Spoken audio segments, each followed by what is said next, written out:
तो अभी last class में हम लोगों ने जो परसों क्लास हुई थी उसमें आईटी एग्जाम 2024 का क्वेश्चन 1 टू क्वेश्चन 30 जो भी क्वेश्चन था वो डिस्कस किया था। अभी 31 से 60 वाला डिस्कस करेंगे। फिर भी अगर किसी का 1 टू 30 में भी बाकी हो तो वो दोबारा डिस्कस कर सकते हैं, लेकिन पहले 31 टू 60 डिस्कस होगा, ठीक है।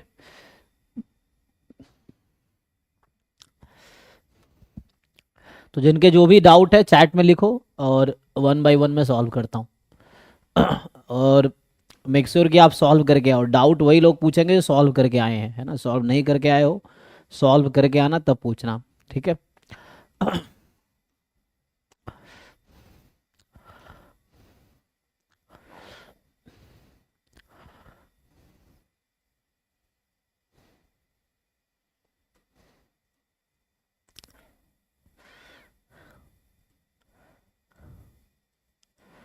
ठीक है, तो यहाँ से स्टार्ट करते हैं हम लोग। 30 भी लास्ट टाइम किया था, लास्ट क्वेश्चन 30 ही किया था ना, 30 नंबर लास्ट क्वेश्चन किया था लास्ट टाइम। सो 34 32।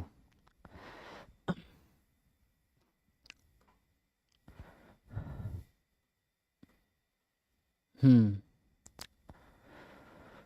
सो 32 कह रहा है कि एफ आर से आर में ट्वाइस डिफरेंशिएबल फंक्शन है इस तरीके से कि एफ जीरो 0 है, एफ टू 4 है, एफ फोर 4 है, एफ एट 12 है।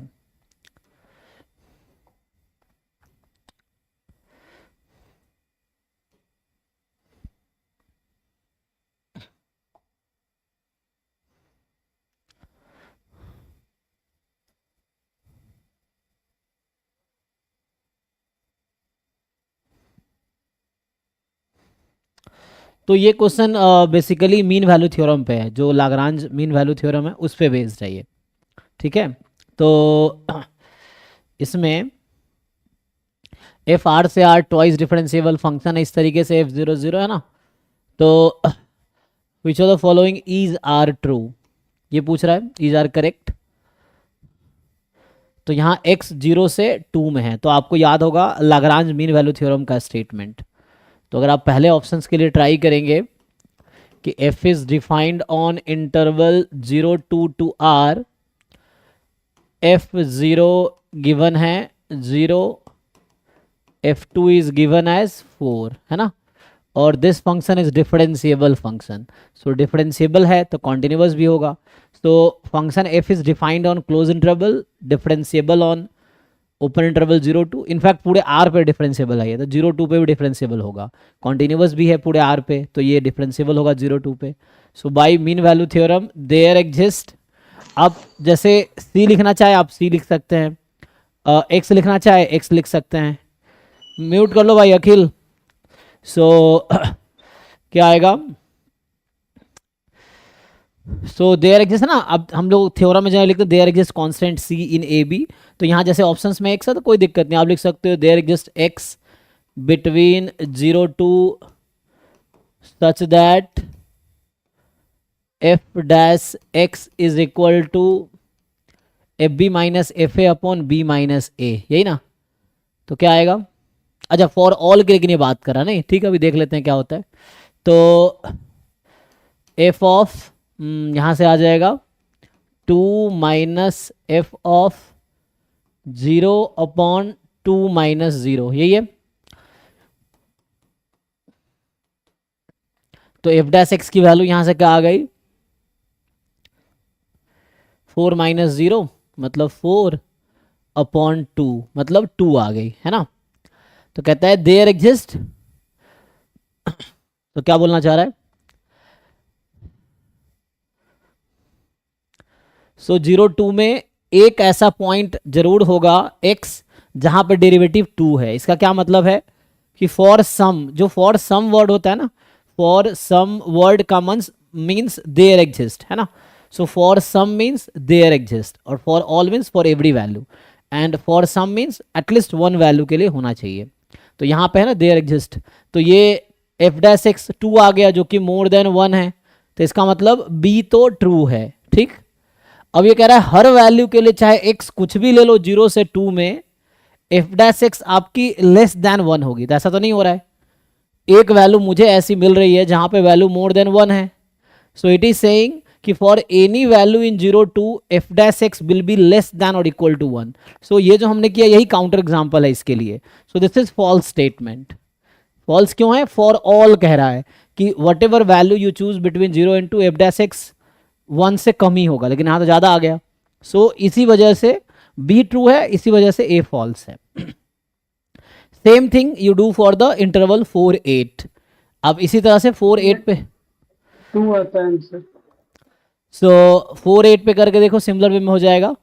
तो यहां से आता है 4 8 पे अगर हम सॉल्व करेंगे आर है ना, तो यहां से आ जाएगा देयर एग्जिस्ट सम x2, यहां चाहो तो x1 लिख सकते हैं, there exist x1 x1 x1 x2 belongs to 4 8 such that कि f dash x2 is f8 minus f4 upon 8 minus 4 है ना। सो यहां से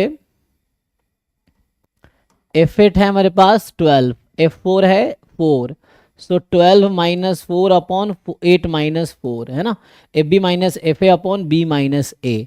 सो जैसे आपने बताया 8 अपॉन 4 मतलब 2 आ गया है ना, तो 2 आ गया। तो ये क्या बोल रहा है कि F dash x2 more then 1 होगा फॉर सम x2 बिन, तो यही फॉर सम मतलब ये मीन वैल्यू थ्योरम का है, देयर एग्जिस्ट। तो by mean value theorem there exist x2 such that F dash x2 is 2, तो this statement is true. Now D option कह रहा है कि F double dash x3 is 0 for some x3 in 0 8।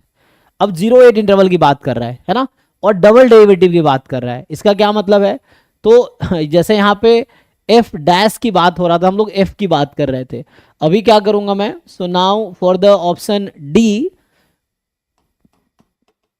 We will consider F dash on interval 0 8 to r, और फिर से मैं mean value theorem ही लगाऊंगा, ठीक है, लेकिन इंटरवल 0 8 क्योंकि यहाँ पे 0 8 है इस वजह से। अब डैश पे काम कर रहे हैं, और ये क्वेश्चन में दे रखा है ट्वाइस डिफरेंशिएबल है। सो एफ ट्वाइस डिफरेंशिएबल है, मतलब एफ डैश भी डिफरेंशिएबल है, और एफ डैश अगर डिफरेंशिएबल है तो कॉन्टिन्यूअस भी होगा। तो जो मीन वैल्यू थ्योरम का अजम्पशन है वो सेटिस्फाई हो रहा है। अजम्पशन है कि ये कॉन्टिन्यूअस होने चाहिए इस इंटरवल पे, और पूरे आर पे ये कॉन्टिन्यूअस है, डिफरेंशिएबल होने चाहिए एटलीस्ट ओपन इंटरवल पे, वो है ही। तो सीधा सीधा हम मीन वैल्यू थ्योरम लगाएंगे, there exist x3 in 0 8 such that F double dash x3। क्यों एफ डबल डैश लिख रहे हैं? क्योंकि जब एफ के लिए काम कर रहे थे एफ डैश बताता है, अब मेरा जो वहां एफ था वो एफ डैश है, तो एफ डैश का डेरिवेटिव यहाँ आएगा, तो डबल डेरिवेटिव हो जाएगा। F double dash x3 is equal to F dash 8 minus F dash 0। अच्छा, लेकिन प्रॉब्लम यहाँ पे ये होगी, अभी चलो मैं इसको कंटिन्यू करता हूँ। अब यहाँ पे प्रॉब्लम क्या है कि F dash 8 we don't have, F dash 0 भी हमारे पास नहीं है, लेकिन यहाँ से एक चीज समझ आता है। Okay, so now what we have F dash x1 and we have F dash x2। सो एक काम करते हैं, और x1 कहाँ से कहाँ के बीच का नंबर है? x1 in 0 to 2, x2 in 4 to 8, तो x1 x2 both belong to 0 to 8। तो instead of considering on interval 0 8, देखो अभी इसके यहाँ से मैं कुछ डिसाइड नहीं कर पाऊंगा, इसलिए अब हमें अप्रोच चेंज करना पड़ रहा है ना। अभी मैंने इतना कंटिन्यू किया, अब यहाँ से वी कैन नॉट कंक्लूड कि ये जो डी सही है गलत है, ऐसा नहीं बता पाएंगे, क्योंकि हमें पता ही नहीं है एफ डैश 8 क्या है, एफ डैश 0 क्या है। तो उसके लिए अप्रोच चेंज करना पड़ेगा है ना, this approach will not work. तो दूसरा अप्रोच अब क्या होगा? तो मैं काम करूंगा एफ डैश एक्स को अब मैं x1 x2 to r define करूंगा। अब x1 क्या है? वो देयर एग्जिस्ट वाला जो नंबर था ना, वो वाला नंबर जहां पे एफ डैश x1 2 हो रहा है। x2 कौन सा नंबर है? 4 से 8 के बीच का वो नंबर जहां पे एफ डैश x2 2 हो रहा है। तो अब मैं इस पे काम करूंगा, तो अकॉर्डिंग टू सेम थिंग, तो there exist x3 in interval x1 to x2, और you know x1 is between 0 and 2, x2 is between 4 and 8। तो इन ऑल x1 x2 का जो इंटरवल है ना, this will be a subset of 0 to 8। So when we say कि x3 belongs to interval x1 x2 means x3 belongs to this interval also, क्योंकि ये इसका subset ही होना है। तो नाउ और मीन वैल्यू थ्योरम लगाएंगे तो डबल डैश x3 बराबर F dash x2 minus F dash X one upon X two minus X one. अब now you already have F dash X one, you already have F dash F two. Put करो, तो put करोगे तो क्या मिलेगा, यहां put कर दो. So F double dash X three is 0 for some X three, है ना, वो तो पहले लिख दिया, for some X three in 0 to 8. So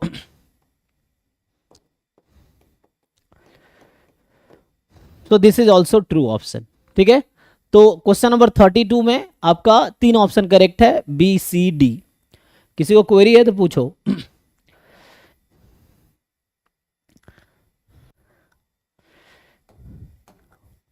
so next question पे आते हैं. 32 के बाद है 34 का डी ऑप्शन. चलो 34 ट्राई करते हैं. तुम ऑफिशियल आंसर की से मैच करना, ठीक है ना, क्योंकि आंसर मुझे याद नहीं है क्या है. सो एक ऑफिशियल आंसर की है ऑलरेडी वेबसाइट पे, या हो या मैंने भेजा भी होगा, नहीं भेजा तो मैं भेज देता हूँ. ये पेपर एक बार भेज दीजिए ग्रुप में, है ना, ये पेपर विथ आंसर की भेज दीजिए ग्रुप में.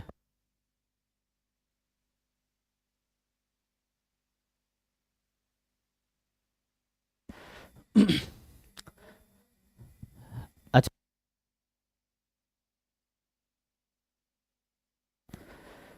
ठीक है. 34 क्या कह रहा है देखिए जरा, कि consider 4 dice D1 D2 D3 D4 each having 6 faces marked as follows. अच्छा, सो मतलब देर आर 4 डाइस ना, इस तरह से, एंड D1 D2 नाम दे दिया, लेवल दे दिया.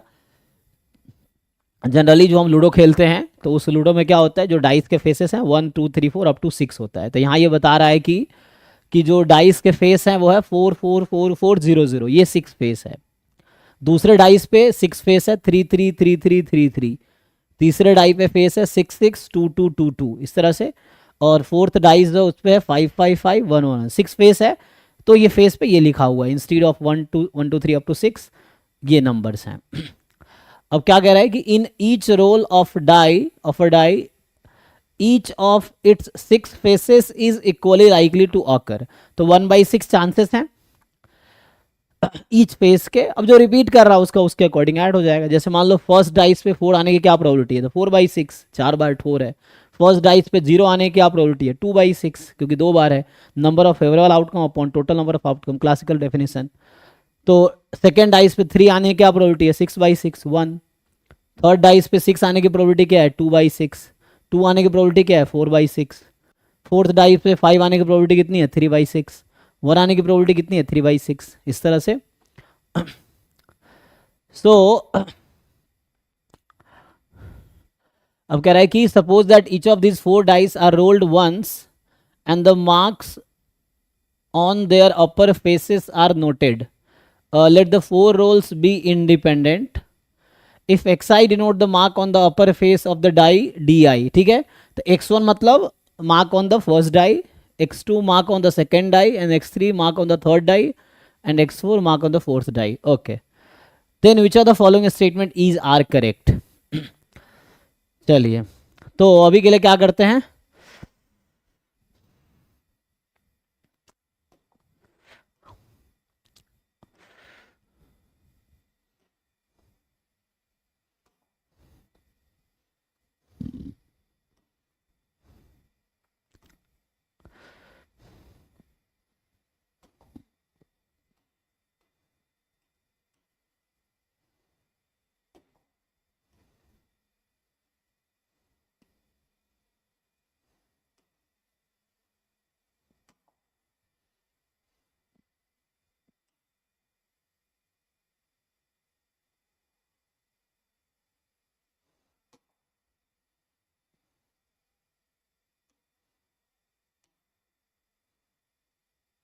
चलो.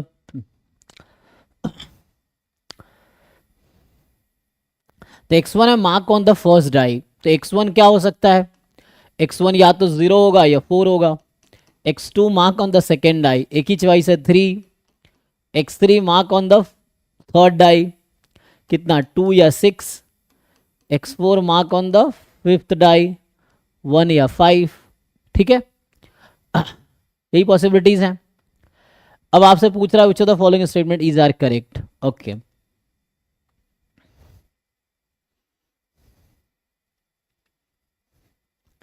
सो पहला ऑप्शन कह रहा है कि x1 more than x2, probability x1 more than x2, तो आप फेवरेबल आउटकम काउंट कर लो।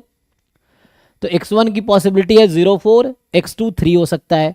तो यहाँ से क्लियरली समझ आ रहा है कि x1 has to be 4 and x2 has to be 3, तभी ये पॉसिबल हो सकता है x1 मोर देन x2। अब ऑलरेडी गिवन है कि they are independent, all rolls are independent, तो इंडिपेंडेंट रोल्स हैं, तो इसका मतलब है कि आप अलग अलग कर पाएंगे। तो x1 इज 4, अलग अलग कर लीजिए। 4 आने की प्रोबेबिलिटी क्या है फर्स्ट पे, सो 4 कितनी बार था, 4 बार आउट ऑफ 6, एंड दूसरे डाइस पे 3 आने की प्रोबेबिलिटी, 6 के 6 फेस 3 है, 6/6, तो फाइनली ये 4/6 मतलब 2/3 हो गया। ठीक है जी, चेक कर लो। तो पहला स्टेटमेंट तो ओके है। अगेन बी जो बोल रहा है कि probability x3 more than x4, ठीक है, x3 मोर देन x4, सो यहां से क्या होगा, x3 इज 2 6, x4 इज 1 5। अब यहाँ पॉसिबल आपको कॉम्बिनेशंस बनाने पड़ेंगे कि क्या क्या पॉसिबिलिटीज हैं। x3 more than x4, x3 2 6 हो सकता है, x4 1 5 है। तो यहाँ पे एक केस है कि x3 हो जाए 2 और x4 हो जाए 5, तो x3 मोर देन x4 है, नहीं उल्टा हो गया, तो इसको 6 ले लेते हैं। तो x3 is 6, x4 is 5 plus, और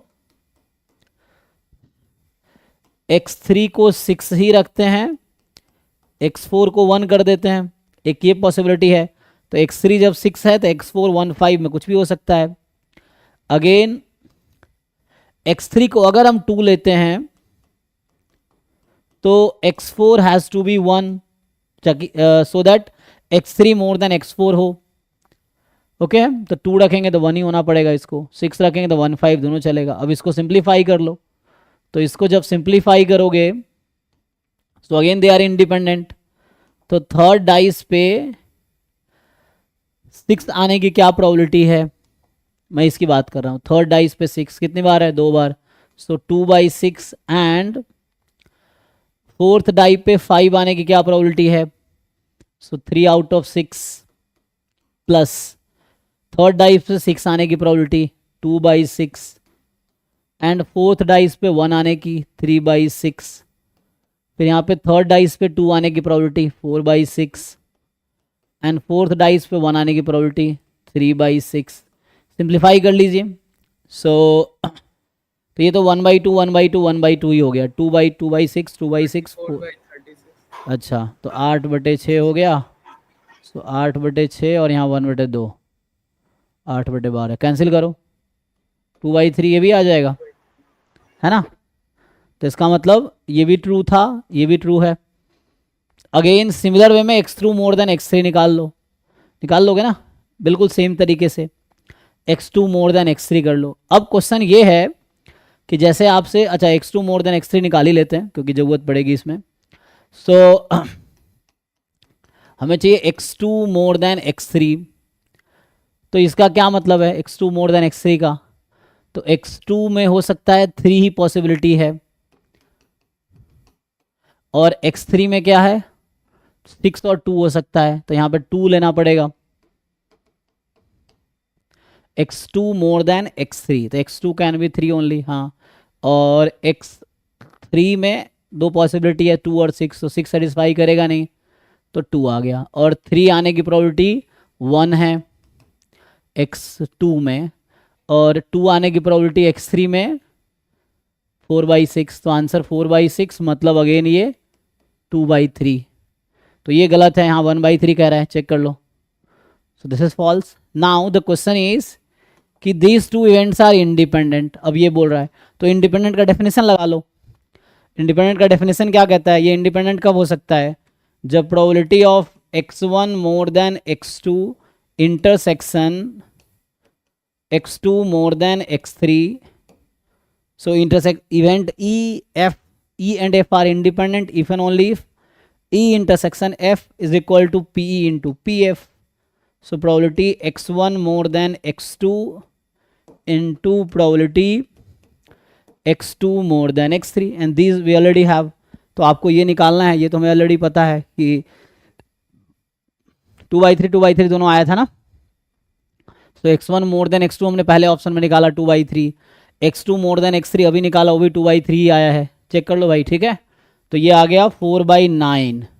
अब ये चेक करो क्या ये भी 4/9 होगा. If yes then option true है, नो देन ऑप्शन फॉल्स है. सो इसको सिंप्लीफाई करते हैं. तो x1 more than x2 more than x3 intersection है ना, x1 x2 से ज़्यादा, x2 x3 से ज़्यादा है. अब फेवरेबल आउटकम काउंट कर लो कि क्या क्या हो सकता है ना. तो यू काउंट फेवरेबल आउटकम. सो अब देखो क्या क्या पॉसिबिलिटीज़ हैं. तो x2 more than x3 more then, ये निकालना है. सो ये तुम्हें चेक करना है कि क्या ये 4/9 आएगा. बताओ भाई. तो हमें चाहिए probability x1 more than x2 more than x3. तो x1 की पॉसिबिलिटी है 0.4, x2 की पॉसिबिलिटी है 3. तो x2 तो फिक्स ही हो गया 3 है ना. तो यहाँ तो x2 इज़ ऑलरेडी फिक्स्ड 3 क्योंकि x2 3 ही है. और x3 में दो पॉसिबिलिटी 2 6 का है और ठीक है. तो x1 क्या हो सकता है 0.4. तो 3 से बड़ा कौन है 4. तो इसका मतलब है कि x1 has to be 4, x2 has to be 3, ठीक है ना. एंड x3 क्या लोगे सो दैट सब छोटा हो, है ना. तो x3 में क्या पॉसिबिलिटी 2 और 6. तो क्या होना पड़ेगा x3 को 2 ही होना पड़ेगा ताकि 4 मोर देन 3 मोर देन 2 हो सके, है ना.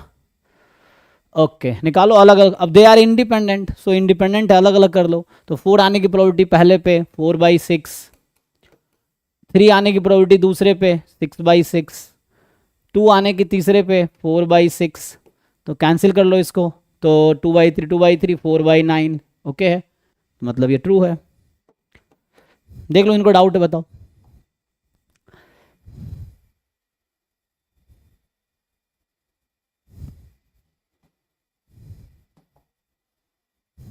ठीक है जी 34 वाले लोग देख लो. तो ए बी डी करेक्ट आपका आंसर है. 34 के बाद आते हैं तो 32 हो गया, 34 हो गया, 36 है ना. सो 36 देखते हैं.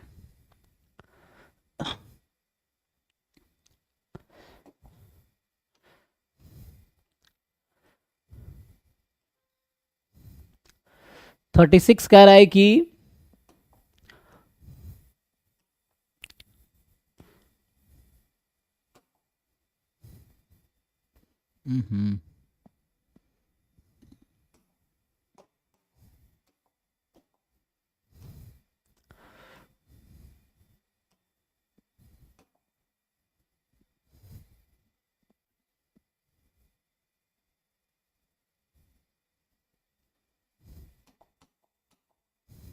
X Y independent random variable है. बाइनोमियल 18 1/2 और 20 1/2. तो x है बाइनोमियल 18 1/2 एंड y है binomial 20 1/2. Just like x is binomial n1p and y is binomial n2p and they are independent, right?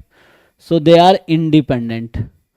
So are independent. तो ये थ्योरम आप सबने पढ़ा होगा. x is binomial n1p, y is binomial n2p and they are independent. तो what is distribution of x1 plus x2 है ना. Binomial n1 plus n2 comma p, right. तो यहाँ से थ्योरम कहता है कि x प्लस वाई में आपका n ऐड हो जाएगा. तो ये हो गया 38 1/2. अब आपने पढ़ा होगा suppose x has distribution binomial np, then what is distribution of binomial what is distribution of random variable n minus x. यहाँ पे तो सेम होगा क्योंकि 1/2 है p. अरे जितना पूछ रहा हूँ उतना बताओ ना. तो 38,1/2. हाँ. सो ये है कि n minus x, if x has distribution binomial np then n minus x has distribution binomial n comma 1 minus p है ना, n comma q. यही थ्योरम है ना. तो वो लगाओगे simply. So this is binomial n comma p. ये कोई एक रैंडम वेरिएबल है तो n minus random variable this will have a distribution binomial, n तो सेम ही रहता है, q हो जाता है, यहाँ p है 1/2 तो 1 - 1/2 यही रहेगा। तो एक तो ये सिंपल थ्योरम से हो गया, तो ये तो ओके है। यहाँ पर दो थ्योरम यूज हुए हैं, है ना, एक तो sum of binomial, sum of independent binomial, और दूसरा इफ रैंडम वेरिएबल मान लो t है, t has binomial np distribution, then n minus t will have distribution binomial n comma q where q is 1 - p failure probability. तो ये तो आ गया। अब आते बाकी पॉइंट पे। सो यहाँ अब इन्होंने फर्दर क्या किया है, u is the minimum of X Y, v is the maximum of X Y. तो देखो होगा क्या, x और y दो नंबर है, तो एक छोटा होगा एक बड़ा होगा। तो suppose x is less then y, तो मिनिमम x हो जाएगी, and in the same case maximum y हो जाएगी। या दूसरा अपोजिट हो सकता है कि x is more than y, then minimum is y and maximum is x। दो पॉसिबिलिटी है। तो सिंपल आपको और यहाँ से पूछूं मैं, what is the value of u plus v। तो जब u x है तो v y है, और जब u y है तो v x है, क्योंकि दो नंबर है, कोई एक मैक्सिमम कोई मिनिमम। तो u plus v will be x plus y. In general ये रिजल्ट है, जैसे कोई आपके पास रैंडम सैंपल है x1 x2 xn, मान लो एक रैंडम सैंपल है किसी भी डिस्ट्रीब्यूशन से, तो ये जो first order statistic plus second order statistics up to nth order statistics, this is nothing but x1 plus x2 up to n। तो ये रैंडम वेरिएबल्स है और ये ऑर्डर स्टैटिस्टिक्स है, तो कोई डिफरेंस, क्योंकि यही रैंडम वेरिएबल्स जब ऑर्डर हो जाते हैं तो ऑर्डर स्टैटिस्टिक्स बनता है, कोई नया थोड़ी है। इन्हीं n रैंडम वेरिएबल्स को ऑर्डर किया गया है, तो सबका सम करेंगे तो वही आएगा जो एक्चुअल सम है, तो वही वहां पे हो रहा है। तो ये सिंपल रिजल्ट है कि xy में जो मिनिमम है और xy में जो मैक्सिमम है, so this is something like first order statistic plus second order statistics, ऐसी तो है ये चीजें हैं। तो ये कुछ और नहीं x प्लस वाई होगा, this is nothing but x plus y.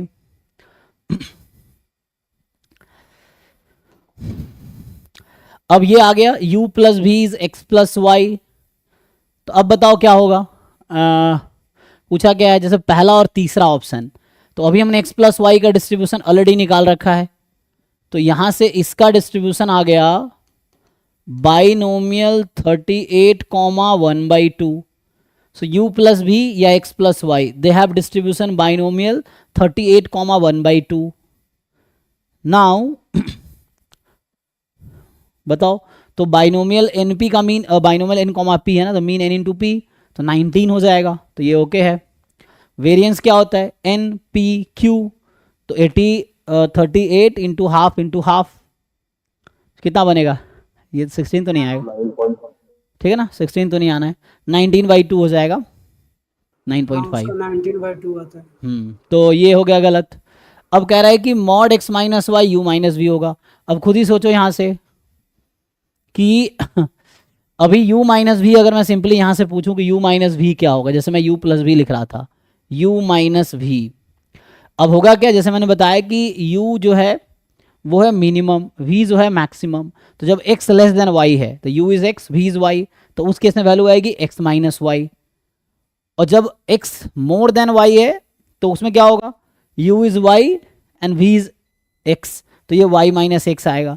तो यही दो पॉसिबिलिटी है, तो इन दोनों पॉसिबिलिटी होगा क्या, और u तो मैक्सिमम है, सॉरी u तो u पूछ रहा ना, अब v माइनस u है, तो v माइनस u है, सो v is the larger one, right, क्योंकि मैक्सिमम तो हमेशा लार्जर होगा ना, ये हमेशा लार्जर होगा इससे, so v is always more than u, तो v माइनस u क्या होगा, तो ये सिंपल रिजल्ट है, v minus u is mod x minus y. ये दोनों इक्वल है हमेशा, कि v minus u maximum minus minimum, तो ये मॉड x माइनस वाई होगा, क्योंकि इन दोनों का मैक्सिमम ये है, उन दोनों का मिनिमम ये है। तो जब x मोर देन y है तो x माइनस वाई, जब y मोर देन x है तो y माइनस एक्स। तो in general mod x minus y, क्योंकि नेगेटिव हो नहीं सकता, तो वैसा है। दूसरे अप्रोच से अगर देखोगे, मैक्सिमम मिनिमम वाला फार्मूला से एक लाइन में हो जाता है। जी, उससे भी कर सकते हैं आप। सो दूसरा जो फॉर्मूला है आप अगर वो लगाएंगे तब भी हो जाएगा।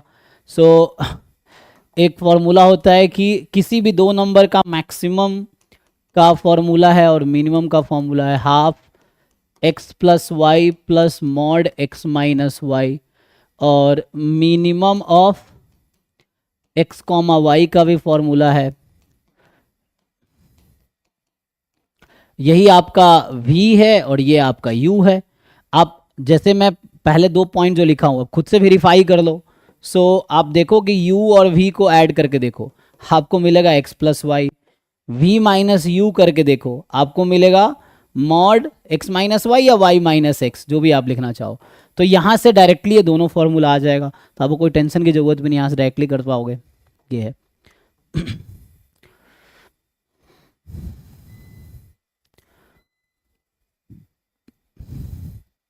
ठीक है जी। तो इस क्वेश्चन में ए बी डी करेक्ट है।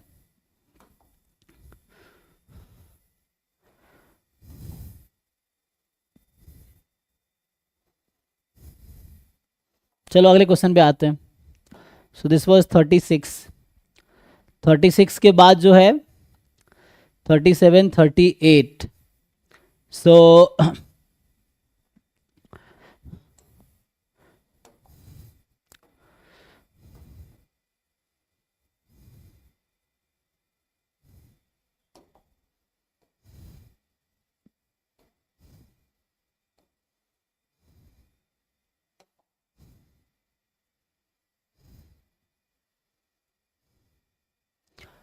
हमें ज्वाइंट पीडीएफ एक्स वाई का गिवन है, तो पूछ रहा है वाई स्क्वायर इज 3x। तो इसको अगर ओपन करेंगे ना, तो इसका मतलब क्या होगा, y बराबर या तो plus minus root under 3x।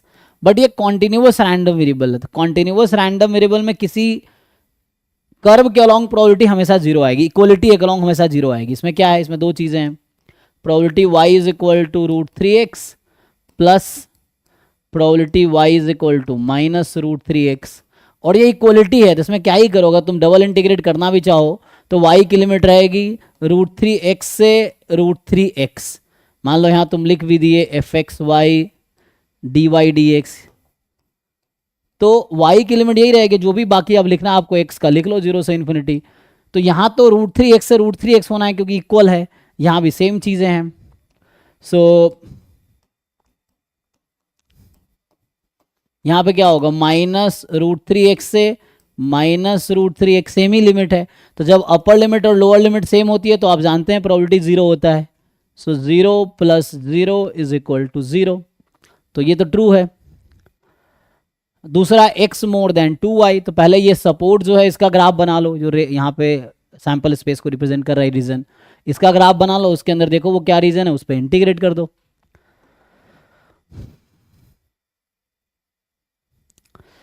भाई जिन लोगों को ये सब क्वेश्चन नहीं आ रहा, मतलब तुम अभी लेवल तुम्हारा लो है, मैं फिर बता रहा हूँ। जो लोग ये बी और सी पार्ट नहीं कर पा रहे हैं, you are at very low level at this point of time, क्योंकि ये बेसिक क्वेश्चन है।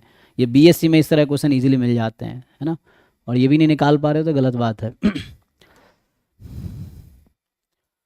तो इसमें कुछ है नहीं ना, उसमें सिंपल है, ग्राफ बनाना है, ग्राफ बना के इस रीजन को डिसाइड करना है। और ऐसे तुम अगर बाकी पीवाईक्यूज अगर किए होगे तो ऐसे ऐसे बहुत सारे क्वेश्चन 10-15 क्वेश्चन पीवाईक्यूज में ही मिल जाएंगे तुम्हें, जो इस तरह के पूछे गए हैं।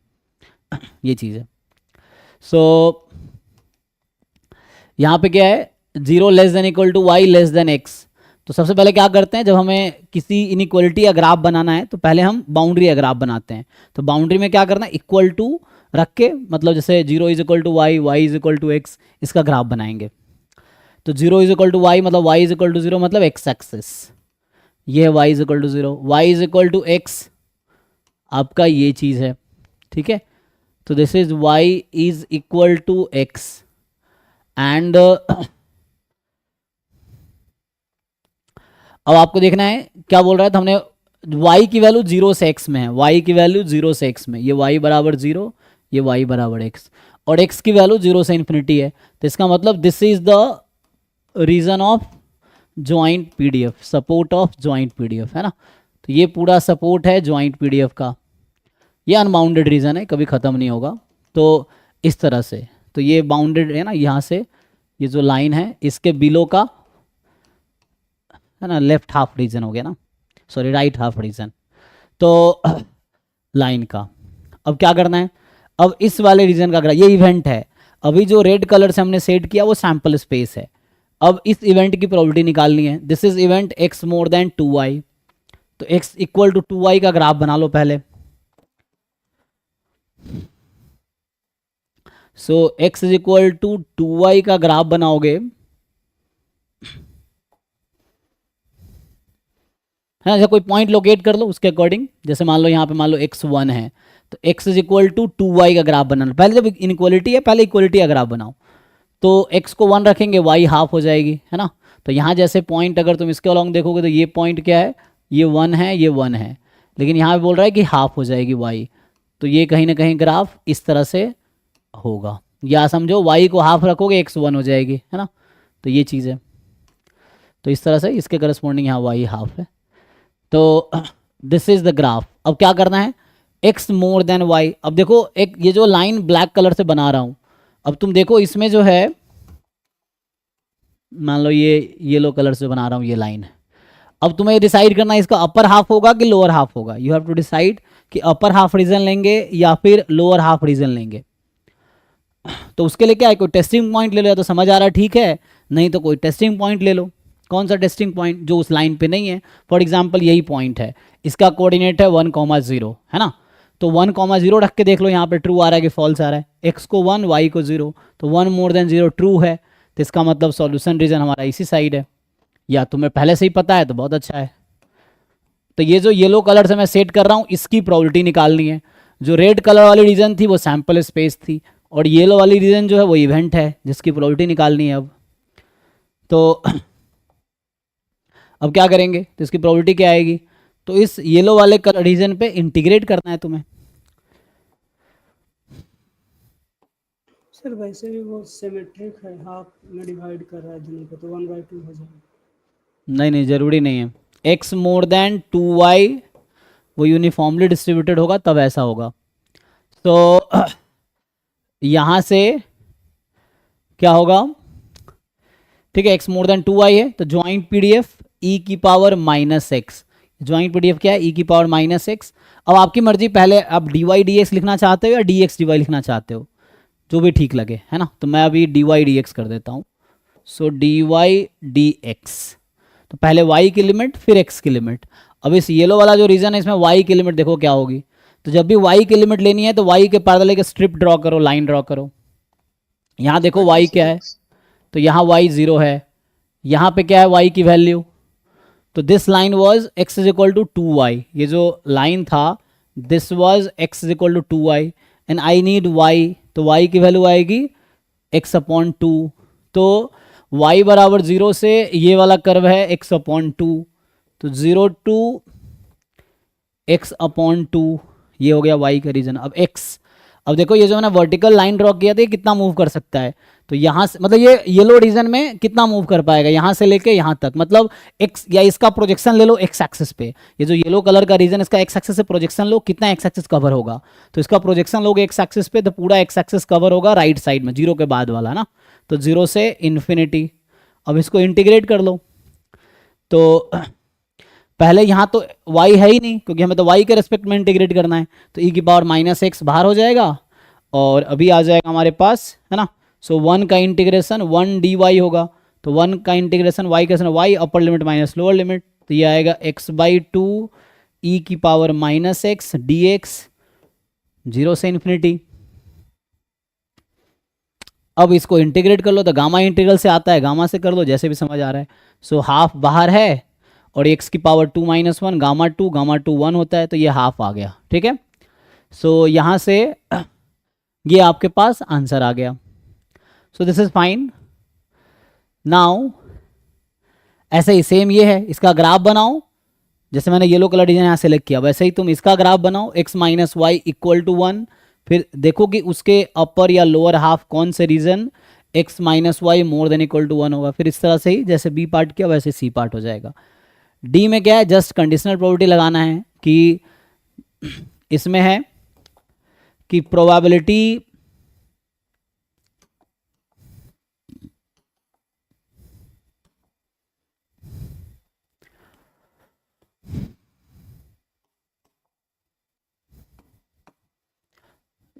हमें गिवन है, मतलब पूछ रहा है कि probability x more then log2 given y more than log3। तो हम सिंपली इंटरसेक्शन ले सकते हैं, हाँ, तो ये आ जाएगा probability x more then log2 intersection y more than log3 upon probability y more than log3। अब ये सिंप्लीफाई करना है इसको, सो यहाँ से या तो मार्जिनल निकाल लो y का तो इजी हो जाएगा, नहीं तो यहाँ पे इनडायरेक्टली हमें क्या करना है, ग्राफ बनाना है। तो न्यूमरेटर में डबल इंटीग्रेशन होगा, डिनोमिनेटर में अगर y का पीडीएफ निकाल लेंगे तो हो जाएगा, नहीं तो डबल इंटीग्रेशन ये भी हो जाएगा। सो y मोर देन log3, तो ग्राफ सही होगा, ये भी ग्राफ बना लो इसमें।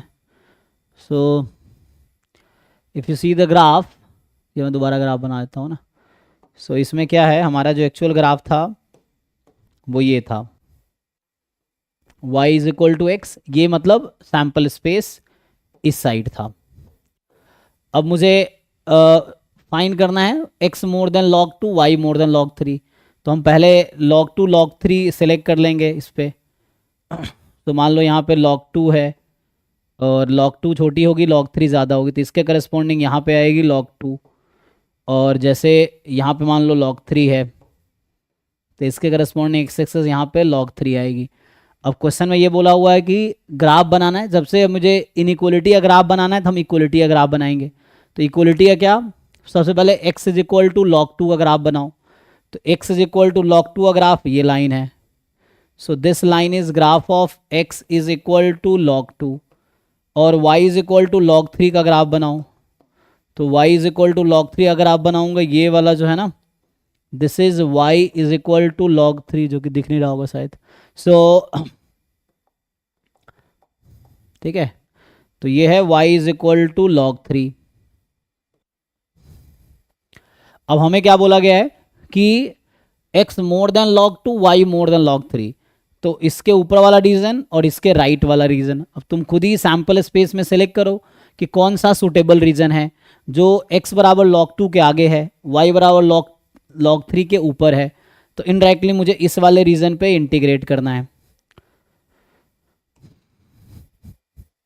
ना, x more than log3, x more then log2 इधर, y मोर देन log3, और इंटरसेक्शन लेना है कॉमन रीजन। सो इसका कॉमन रीजन इसके आगे है, इसका कॉमन रीजन इसके आगे, इंटरसेक्शन क्या होगा, तो इंटरसेक्शन में ये वाला रीजन है। अब इस रीजन पे इंटीग्रेट करो, तो मेनली मुझे ये वाला रीजन बात करना है अब, तो है ना, ये पॉइंट से स्टार्ट होगा। तो यहाँ पे जो ग्राफ होगा e की पावर -x, अगर मैं पहले dy dx करता हूँ तो यहाँ पे y की लिमिट होगी, y विल स्टार्ट फ्रॉम, तो ये हमारा होगा y बराबर log3 से लेके y बराबर x।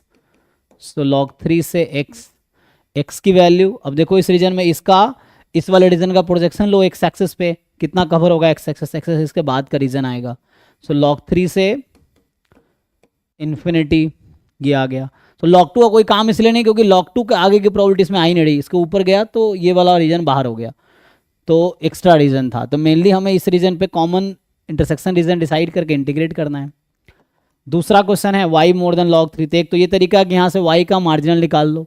y का मार्जिनल कैसे निकलेगा, x के रेस्पेक्ट में इंटीग्रेट कर दो 0 से y से इन्फिनिटी में, है ना, तो वो कर सकते हैं, और उसके बाद ये प्रोबेबिलिटी निकालो, और नहीं तो डबल इंटीग्रेशन से भी हो जाएगा। ये डबल इंटीग्रेशन लिखेंगे तो e की पावर -x dy, तो अभी इसने क्या कहा, y more than log3, so y more than log3, ऐसा है।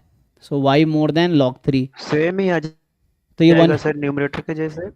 हाँ तो 1 ही आ जाएगा नहीं, तो इसलिए 1 आ जाएगा, इसलिए गलत हो जाएगा, है ना, क्योंकि इसमें क्या होगा, y मोर देन log3 जो ही करेंगे तो ऊपर वाला रीजन आ गया, और log3 से आगे वही x log3 ज़्यादा, 1 ही सेम ही आ जाएगा। सो यहाँ से log3 से x और यहाँ log3 से इन्फिनिटी, तो ये कैंसिल होके दोनों सेम ही है तो 1 ही आ जाएगी। तो ये गलत ऑप्शन है इसका मतलब, चेक कर लो भाई आंसर, सी वाला चेक कर लेना, बी की तरह सी हो जाएगा। सी सही है। हाँ वो तो कैलकुलेट करने के बाद पता चलेगा सही है गलत है, जिन लोगों ने चेक कर लो है ना, तो वैसे ही चेक हो जाएगा। तो जैसे बी किया वैसे ही सी हो जाएगा, बस ग्राफ बनाना है। तो ये हो गया 37, ओके जी। 37 का 38 भी था, सो 38 देखते हैं।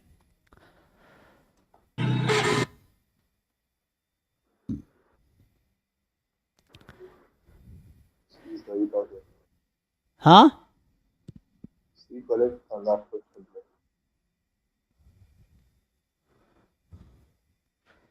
में। एक minute. So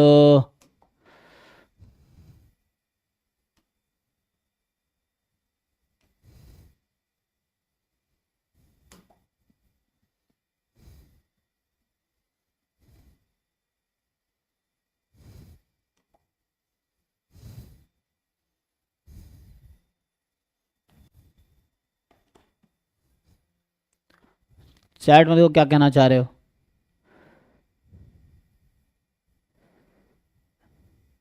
C is right, अच्छा ठीक है। पिछले क्वेश्चन में ओके।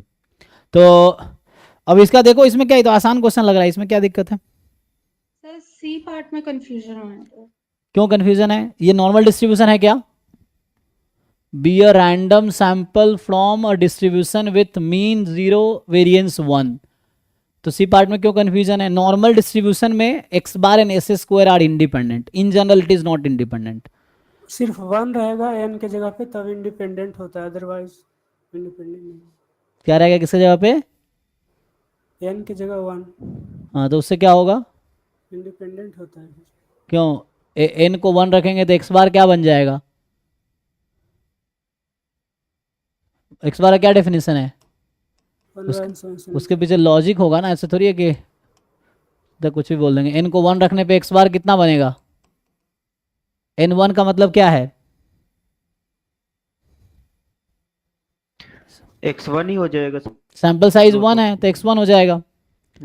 अब एस स्क्वायर का डेफिनेशन क्या है? तो रट्टा मारने से काम होगा भाई, समझना इंपॉर्टेंट है, रट्टा मारना है। यहाँ एन को 1 रखेंगे, एस स्क्वायर किसके इक्वल आएगा? हाँ फिर तो ये तो 0/0 आ गया, क्योंकि ये दोनों इक्वल आएगा। ठीक है, तो 1 क्यों रखेंगे यहाँ? मोर देन इक्वल 1 के लिए डिफाइंड ही नहीं है, तो कहाँ से रट्टा मार लिया हो? 1 के लिए मीनिंगलेस हो जाएगा, एस स्क्वायर कोई मीनिंग ही नहीं है। एनीवे तो मैं ये कह रहा हूँ यहाँ पे कहीं लिखा नहीं है कि नॉर्मल डिस्ट्रीब्यूशन है। अगर नॉर्मल होता, सैम्पलिंग फ्रॉम नॉर्मल डिस्ट्रीब्यूशन में होता है x bar and S square है independent for the normal sample, not in general, तो इसलिए सी गलत होगा यहाँ पे। इन जनरल जरूरी नहीं है कि इंडिपेंडेंट है, बाकी पार्ट तो सिमिलर ही है।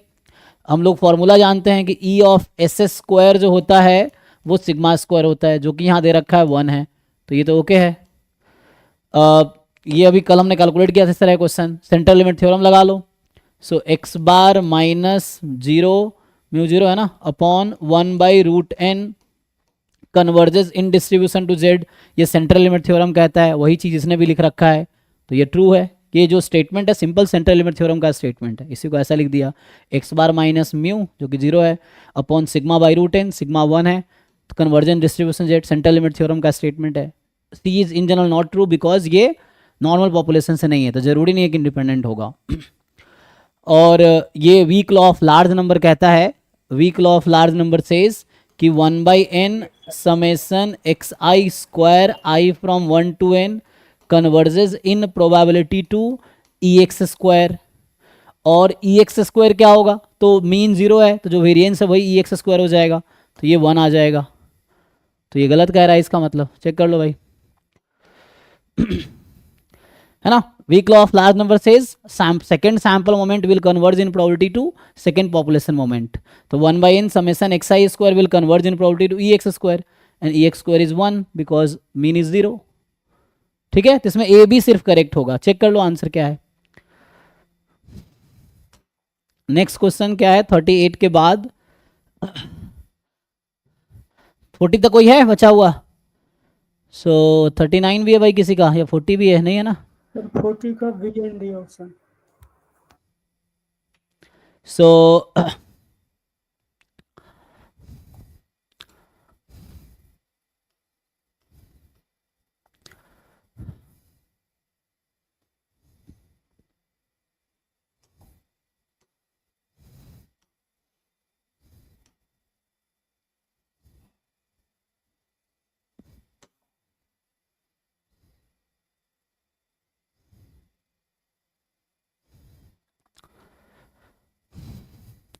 theta naught theta 1 with the real constant such that theta 1 more than theta naught. Suppose that the random sample from normal 0 1 normal theta 1. So अब h नॉट है theta is equal to theta naught against h1 है theta is equal to theta 1. तो हमने इसका critical reason निकाला था. याद है क्लास में थ्योरम लिखाया होगा मैंने कि जब theta 1 more than theta naught है तो रिजेक्शन रीजन क्या आता है. याद है किसी को?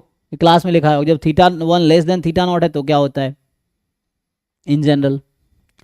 सो ये होगा x bar more than some constant k. ठीक है, जब theta 1 more than theta naught है. जब theta 1 less than theta naught होगा तो क्रिटिकल रीजन होगी x bar less than k. ये प्रूव भी कर सकते हो लाइक्लीहुड रेशियो टेस्ट से. लेकिन फिर से एग्जाम में अगर स्टेटमेंट याद है थ्योरम्स के तो टाइम बचेगा, नहीं तो प्रूफ करना पड़ेगा, कैलकुलेट करना पड़ेगा. ये है. सो कैलकुलेट करने में टाइम जाएगा तो कुछ क्वेश्चन छूटेगा. ये है. तो ठीक है. सो यहाँ पे reject H not if x bar more then के, ये इसका क्रिटिकल रीजन है सिंपल. अब ठीक है ना, अगर theta 1 less than theta naught होता तो क्रिटिकल रीजन होता है एक्स बार लेस देन के.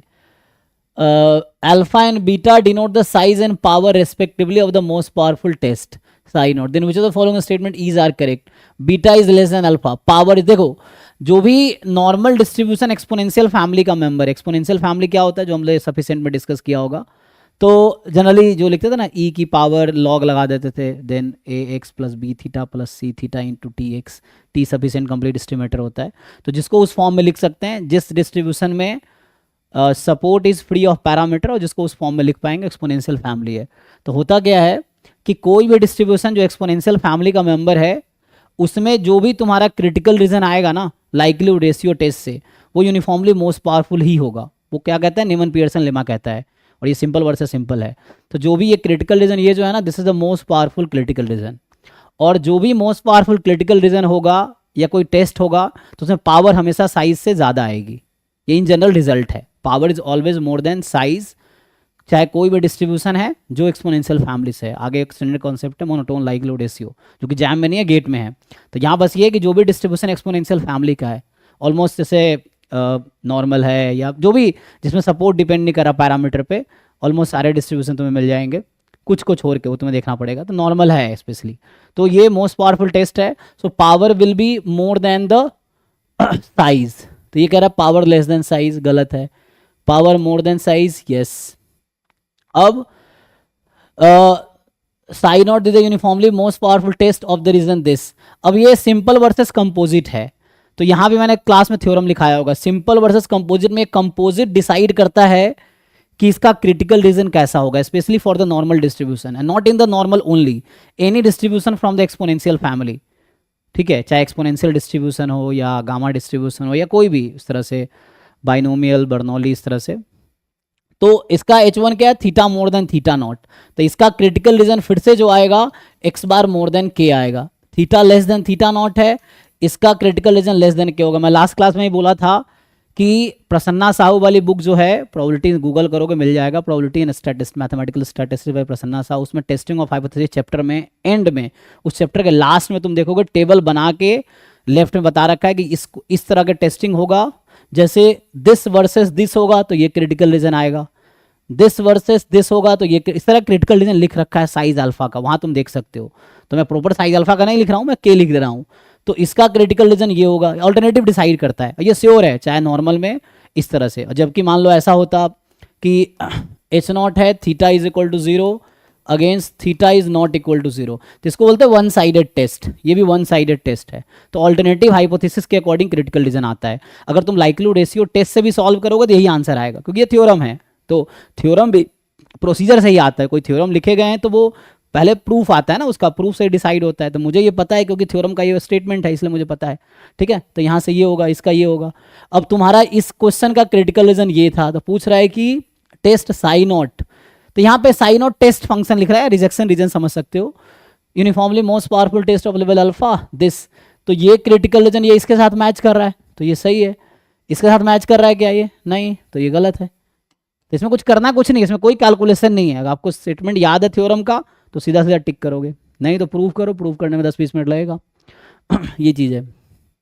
इसका क्रिटिकल रीजन क्या होता है, एक्स बार माइनस म्यू, या अभी के लिए इस क्वेश्चन में बता दूं मैं, ये आएगा मॉड एक्स बार मोर देन के, इसका आता है टू साइडेड क्रिटिकल रीजन।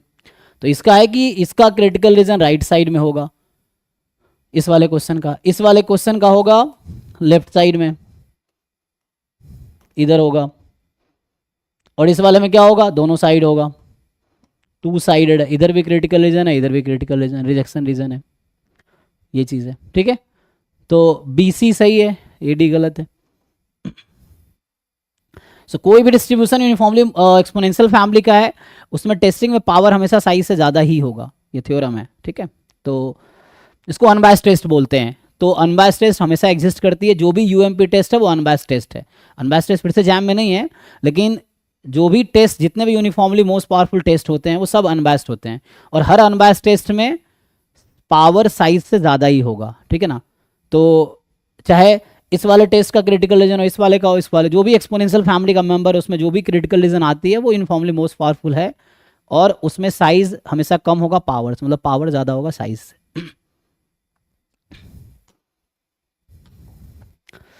चलो, तो 40 के बाद आते हैं। ठीक है, जब तक क्वेश्चन देख लो, 2 मिनट का ब्रेक लेता हूँ, 1 मिनट।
चलो जी, चलो थर्ड सेक्शन में आते हैं ना। जैम में 3 तरह के क्वेश्चन है, MCQ, MSQ, NAT, है ना। फर्स्ट 30 क्वेश्चन MCQ है, मल्टीपल चॉइस क्वेश्चन, जिसमें सिंगल करेक्ट होते हैं और नेगेटिव मार्किंग भी होता है। सेकेंड है MSQ, जिसमें मल्टीपल करेक्ट हो सकते हैं, नेगेटिव मार्किंग नहीं है, 2 मार्क्स के हैं। और थर्ड सेक्शन होता है न्यूमेरिकल आंसर टाइप। चलो 40 से 50 वाले क्वेश्चंस देखते हैं। तो 41 से ना, तो 44, 46, ठीक है, यही है, 48, 44, 46, 48। चलो, तो सर 42 में क्रिटिकल रीजन 1 आया, उसके बाद क्या करना? क्रिटिकल रीजन 1 आया, क्रिटिकल पॉइंट 1 आया, हाँ पॉइंट, हाँ, तो 1 ही आंसर है इसका। लॉजिक से।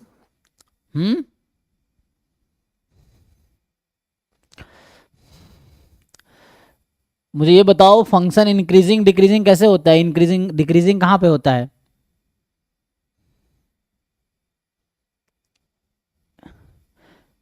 क्या थ्योरम है डिक्रीजिंग होने के लिए? नेगेटिव पॉजिटिव है तो इंक्रीजिंग, नेगेटिव अरे भाई तुमने एफ डैश एक्स को 0 पुट किया, एक्स की वैल्यू 1 आ गई।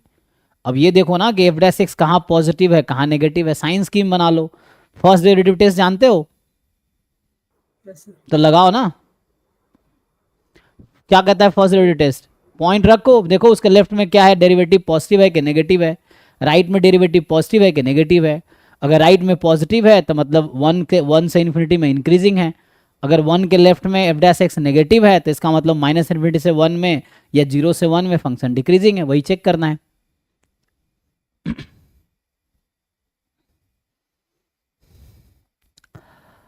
फोर्टी फोर में किसको डाउट है भाई? तो क्लास 12th का क्वेश्चन है। ये सब किसको डाउट हो रहा है? तुम लोग 12th नहीं पढ़े हो क्या? ये क्लास 12th के एनसीईआरटी में क्वेश्चन है ये 44 नंबर। जाके 11 12 वाला प्रोबेबिलिटी पढ़ो भाई ठीक से। ये जो बाइनोमियल डिस्ट्रीब्यूशन है क्लास 12th में रैंडम वेरिएबल, उसमें ये क्वेश्चन है ऑलरेडी, ये भी नहीं सॉल्व कर पा रहे हो। If 12 pair dice are independently rolled, the number of trial is 12.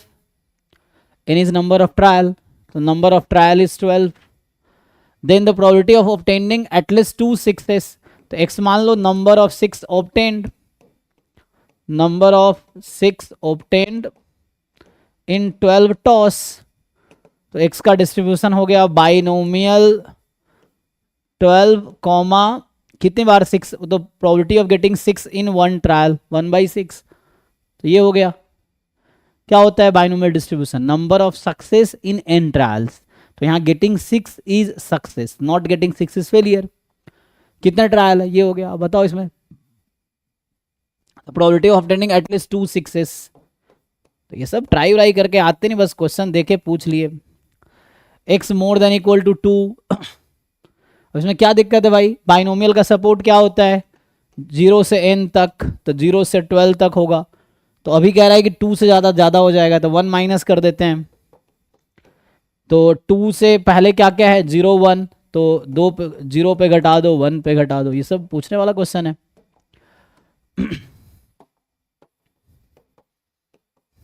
12c0 1/6 की पावर 0 5/6 की पावर 12, फिर 1 पे 12c1 1/6 की पावर 1 5/6 की पावर 11।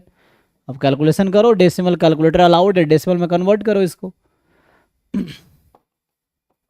1 माइनस, तो ये हो गया 5/6 की पावर 12 माइनस 12c1 12 और 12.62 हो जाएगा। तो इसका काम करो, काट दो 2 टाइम एंड 5/6 की पावर 11। इसको डेसिमल में कन्वर्ट कर लो, कॉमन ले सकते हो, जैसे भी समझ आए, 0.619 है ना। तो ये आ जाएगा जो भी आ रहा है। तो ये सब क्लास 12th में है ये क्वेश्चंस ऑलरेडी। तुम जाके देखो, जिन लोगों ने 11 12th के प्रोबेबिलिटी नहीं किए जाके एक बार सॉल्व कर लो, है ना, उससे नुकसान नहीं होगा। 11 12th की बुक उठा के जितने भी प्रोबेबिलिटी के क्वेश्चन है 11th क्लास में चैप्टर 16 अगर एनसीईआरटी करोगे तो 12th क्लास में 13 चैप्टर है, जाके एक बार सारे एग्जाम्पल एक साइज सॉल्व कर लो 11 12th का, तो बेसिक ठीक हो जाएगा। और जैम में बहुत सारे क्वेश्चन बेसिक के भी आते हैं, इट्स नॉट लाइक सारे डिफिकल्ट ही आते हैं। तो ये सब 12th क्लास में ऑलरेडी एनसीईआरटी में है ये क्वेश्चन।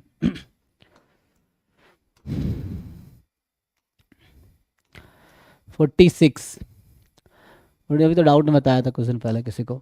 तो ये सेंट्रल लिमिट थ्योरम का क्वेश्चन है। इसमें सिंपल है, तुम EX निकालो, मीन निकालो, क्या आता है। इसमें क्या करना है, जैसे ये जो अल्फा है, दिस अल्फा इज प्रोबेबिलिटी, यहाँ पे x जो है रैंडम वेरिएबल है, स्टैंडर्ड कॉची डिस्ट्रीब्यूशन। तो वैसे तो EX एग्जिस्ट नहीं करेगा, लेकिन GX को इन्होंने रेस्ट्रिक्ट कर दिया। GX is x when x between -1000 and +1000। GX की वैल्यू x कब है? जब x की वैल्यू -1000 से +1000 के बीच है, एंड 0 है अदरवाइज। सो एक्सपेक्टेशन ऑफ, तो यहां से पहले मैं इसको थोड़ा सिंप्लीफाई कर देता हूं। देखो तो जो अल्फा है वो है limit, this is limit n tends to infinity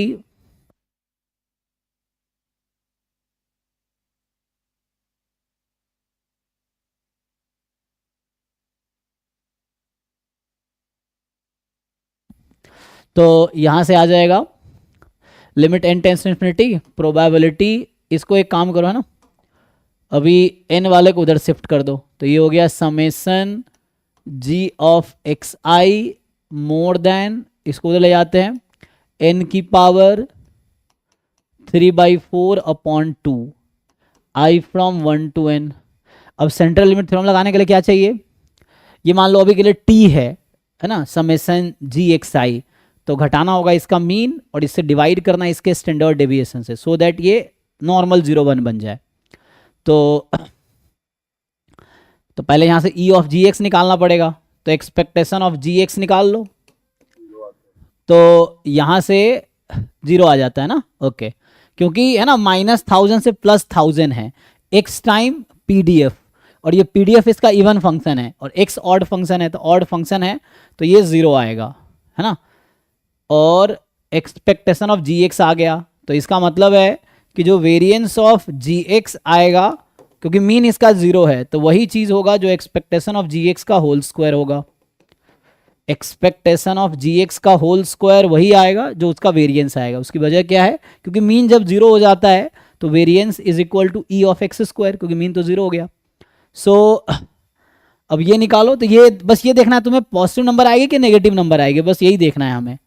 so ठीक है ना,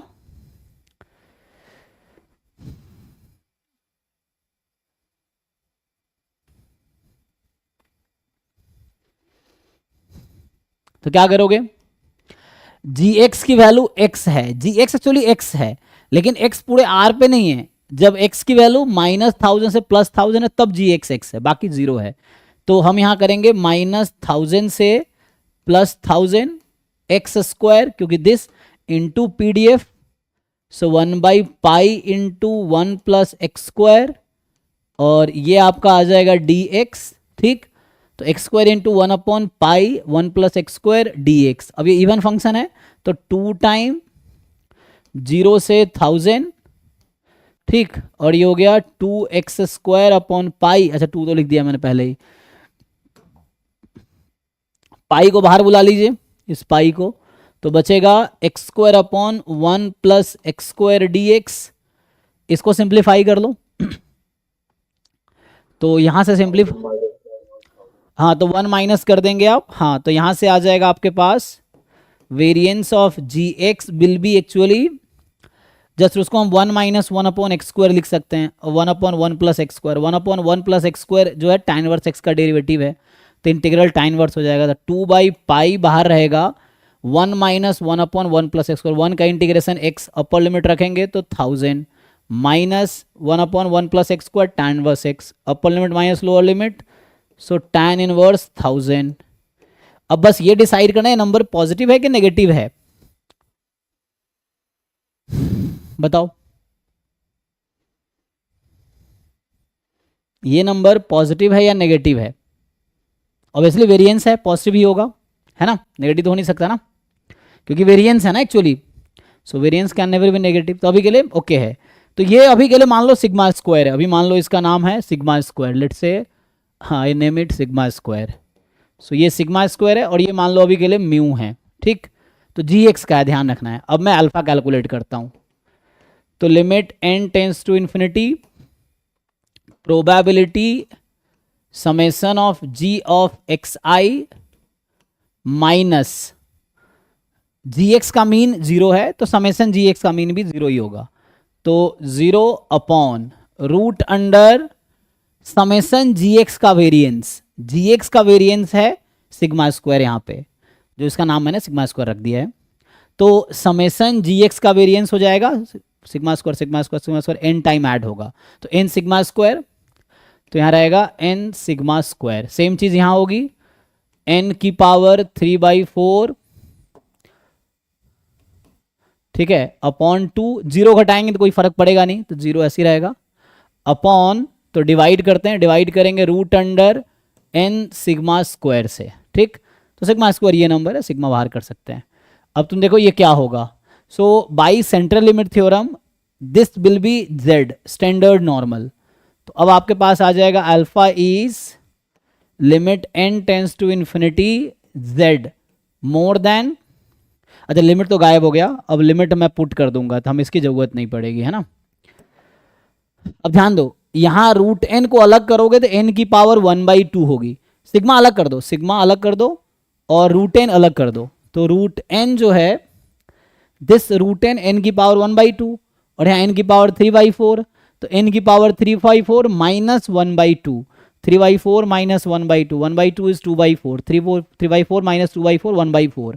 तो n टेंस टू इन्फिनिटी पे ये नंबर क्या बनेगी, बस तुम्हें यही देखना है कि what will be this number as n tends to infinity. तो ये होगा प्लस इन्फिनिटी हो जाएगा, क्योंकि n की पावर 3/4 है, n की पावर 1/2 है, न्यूमरेटर में जाएगा 1/2, और z more than infinity, z normal 0 1 है, इसका सपोर्ट माइनस इन्फिनिटी से प्लस इन्फिनिटी होता है, तो इन्फिनिटी से ज़्यादा होने की प्रोबेबिलिटी 0 है, तो अल्फा की वैल्यू 0 आ गई। तो अल्फा 0 है तो 100 अल्फा भी 0 होगा। तो just central limit theorem,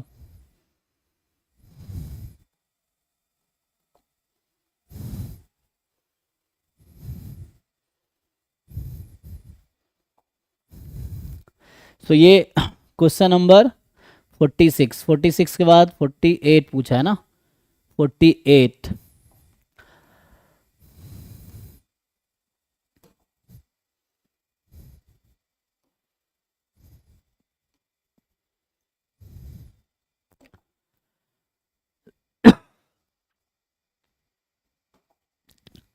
So x1 x2 extend with a random sample from exponential 1। तो एक्सपोनेंशियल 1 जो है ना, देखो तो अगर x1, चलो xi लिख देता हूं, सो xi हैज डिस्ट्रीब्यूशन एक्सपोनेंशियल 1, तो CDF ऑफ xi क्या होगा, 1 माइनस ई की पावर माइनस xi, अगर मैं कैपिटल xi में लिखूं दिस, और इसका डिस्ट्रीब्यूशन क्या होता है जी, तो प्रोबेबिलिटी इंटीग्रल ट्रांसफॉर्म क्या कहता है, किसी भी CDF का डिस्ट्रीब्यूशन यूनिफॉर्म 0 1 होगा, तो this has distribution uniform 0 1। Probability integral transform formula कहता है कि CDF को as a function of random variable आप कंसीडर करोगे तो इसका डिस्ट्रीब्यूशन यूनिफॉर्म 0 1 होगा। So this is uniform 0 1। If x is uniform 0 1, 1 minus x is also uniform 0 1। तो अगर इसको मैं 1 में से घटा दूं तो ये e की power minus xi will also be uniform 0 1, ठीक है ना। x is uniform 0 1 if and only if 1 minus x has also distribution uniform 0 1। तो इसका डिस्ट्रीब्यूशन uniform 0 1, तो इसका भी। ये क्यों कर रहा हूँ, क्योंकि यहाँ पे है ये सब चीज़ें। अब देखो ध्यान से, तो अभी के लिए इसका नाम मैं WI रख देता हूँ, ठीक है। तो W1 यूनिफॉर्म 0 1, W2 भी यूनिफॉर्म 0 1। अभी देखो ये W लिख रखा है यहाँ पे, ये जो W इन्होंने लिख रखा है actually this is something like maximum of W1 W2 up to W10, यही है। अब ईच WI का डिस्ट्रीब्यूशन यूनिफॉर्म 0 1 है, तो मुझे बताओ ये मैक्सिमम है। मैक्सिमम का मतलब हो गया कि 10th ऑर्डर स्टैटिस्टिक, ये होता है ना 10th nth order statistics, n यहाँ 10 है मान लो, तो nth ऑर्डर स्टैटिस्टिक्स, तो यहाँ पे nth ऑर्डर स्टैटिस्टिक का डिस्ट्रीब्यूशन क्या होगा, यूनिफॉर्म 0 1 में सैंपल यूनिफॉर्म 0 1 है, तो nth order beta n comma 1, तो this is beta n comma 1, n यहाँ 10 है, तो इसका डिस्ट्रीब्यूशन हो जाएगा बीटा 10 कॉमा 1। पूछा गया है तुमसे एक्सपेक्टेशन ऑफ W, तो बताओ बीटा में एक्सपेक्टेशन कितना आता है, A upon A plus B, यहाँ 22 गुना कर दिया तो 22 टाइम E ऑफ W निकाल दोगे तो ये 20 हो जाएगा, है ना। सो हो गया, this is the answer. So 20 is the answer in this question. Simple transformation का थ्योरम यूज हुआ है। पहला थ्योरम के CDF का distribution uniform 0 1, if x uniform 0 1, 1 minus x, तो 1 माइनस CDF भी यूनिफॉर्म 0 1 होगा हमेशा। फिर ये आ गया, फिर इसमें उसका मैक्सिमम ले लिया, मैक्सिमम मतलब nth ऑर्डर स्टैटिस्टिक्स, मिनिमम मतलब फर्स्ट ऑर्डर स्टैटिस्टिक, तो ये nth ऑर्डर स्टैटिस्टिक्स था, n यहाँ 10 है, सैंपल साइज 10 है, तो ये थ्योरम होता है कि यूनिफॉर्म 0 1 सैंपल से nth order statistics beta first kind n comma 1, तो सिर्फ बीटा लिखने का मतलब बीटा फर्स्ट काइंड, और ये mean a upon a plus B या beta upon alpha plus beta, तो उससे आगे। तो ये हो गया 48। 48 के बाद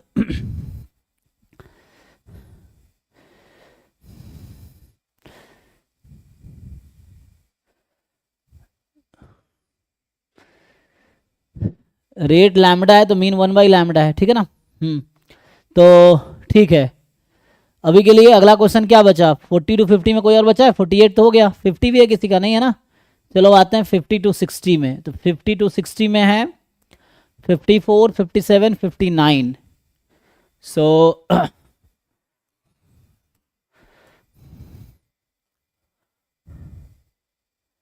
54, तो 54 ही जस्ट एक बेस थ्योरम का क्वेश्चन लग रहा है ना। देखो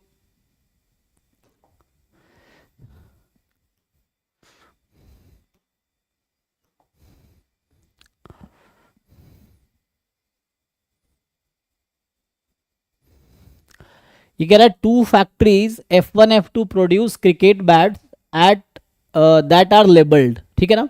तो F1 F2 है, जो 2 फैक्ट्री हैं जो बैट प्रोड्यूस करती हैं और लेबल्ड है। Any random chosen bat produced by factory F1 is defective with probability 0.5।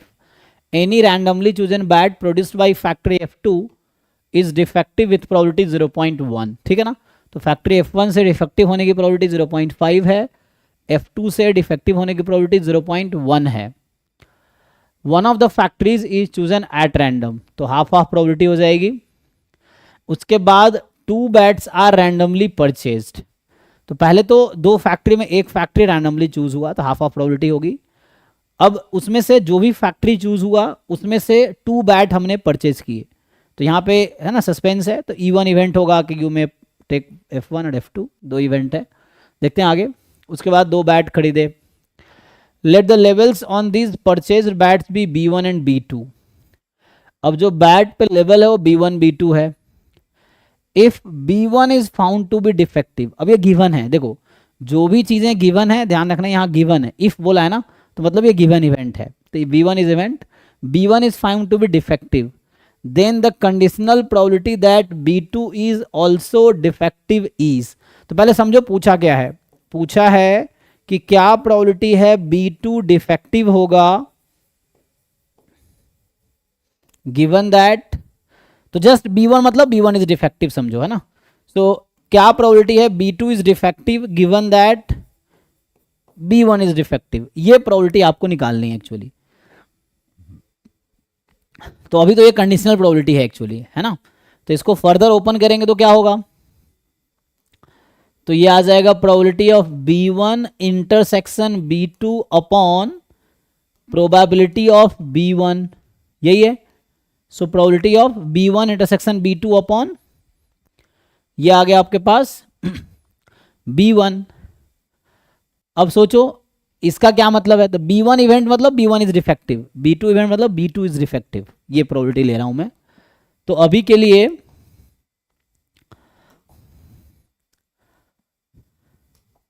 तो पहला कह रहा है क्या प्रोबेबिलिटी है both bats are defective, both bats are defective. और दूसरा कह रहा है कि बैट 1 इज डिफेक्टिव, जो पहला बैट था। अब यहां फैक्ट्री तो आया ही नहीं ना, सो अभी हम लोग अब लगाएंगे तो न्यूमेरेटर में actually theorem of total probability use होगा, डिनोमिनेटर में भी theorem of total probability use होगा, है ना। तो न्यूमेरेटर एंड डिनोमिनेटर दोनों में आप थ्योरम ऑफ टोटल प्रोबेबिलिटी लगाएंगे। कैसे लगाएंगे, तो यहां इवेंट क्या क्या है, तो जैसे एक फैक्ट्री 1 फैक्ट्री 2 है ना। सो आपके पास 2 पॉसिबल पार्टीशन सैंपल स्पेस का, या तो फैक्ट्री 1 से खरीदोगे या फैक्ट्री 2 से। तो अभी के लिए मान लो ये इवेंट A है, दिस इज कैपिटल A और ये कैपिटल A। तो कैसे करते हैं सॉल्व हम लोग, तो जैसे अगर हम लोग क्या लिखते हैं, probability of event A, formula लिख रहा हूं पहले, probability of E1 into A given E1 plus probability of E2 into A given E2। तो ये तो थ्योरम ऑफ टोटल प्रोबेबिलिटी का फॉर्मूला है। हमारे केस में क्या ज़रूरत है, हमारे केस में ज़रूरत है न्यूमरेटर में क्या प्रोबेबिलिटी है दोनों बैट डिफेक्टिव है। तो हमें यही नहीं पता ना कि किस फैक्ट्री से आया है, तो हम कंडीशंस लेंगे कि suppose it is purchased from factory 1, then what is the probability that B1 and B2 both are defective if it is purchased from factory 1, or what is the probability of purchasing from factory 2, and if it is purchased from factory 2 what is the chance that both are defective। तो ये हमने theorem of total probability लगाया। अब हमारे पास दो option था, factory 1 या factory 1 2 choose करने का। तो फैक्ट्री 1 चूज करने की प्रोबेबिलिटी हाफ है। अब अगर हमने फैक्ट्री 1 चूज किया, ये गिवन है कि अगर फैक्ट्री 1 चूज किया तो क्या प्रोबेबिलिटी है दोनों बैट डिफेक्टिव होगा। तो फैक्ट्री 1 में डिफेक्टिव होने की क्या प्रोबेबिलिटी है 0.5, तो मतलब हाफ। तो 0.5 इंटू 0.5, क्योंकि दो बैट है, दोनों बैट की अलग अलग बात होगी। और what is probability that second factory chosen, तो हाफ। If you purchase from second factory what is the chance that both are defective. तो इसका मतलब है कि 0.1 इंटू 0.1, तो ये आपका आ गया न्यूमरेटर की प्रोबेबिलिटी। सिमिलरली आप डिनोमिनेटर निकाल लो। सो डिनोमिनेटर क्या है B1, तो वैसे ही सेम फॉर्मूला लगाओ कि what is probability of choosing factory 1, if we choose factory 1 what is the probability of bat 1 being defective, what is probability of choosing factory 2, if we choose from factory 2 what is probability that it is defective। तो similar probability half, और factory 1 से choose किया तो 0.5, half factory 2 से choose किया 0.1। तो simplify कर लो। अब आपको चाहिए क्या था, डिवाइड करो इसको, कितना आता है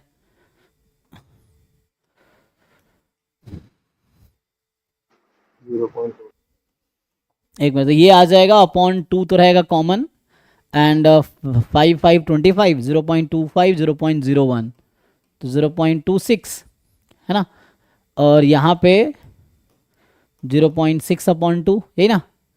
ये तो ये हो गया 0.13, चेक कर लेना कैलकुलेशन, ये 0.30। तो अब हमें क्या चाहिए था, तो 13 अपॉन 30। तो ये आंसर जो इसका होगा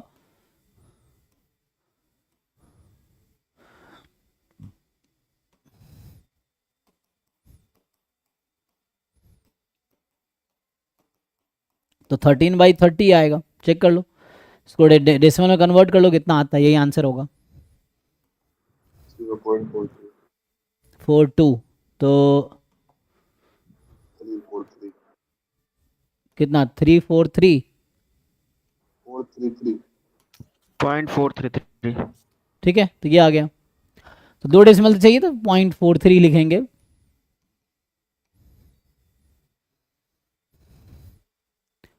ठीक है, तो ये हो गया 54। 54 के बाद क्या है 59, एंड उससे पहले भी है 54 59 57 भी है 57 59। तो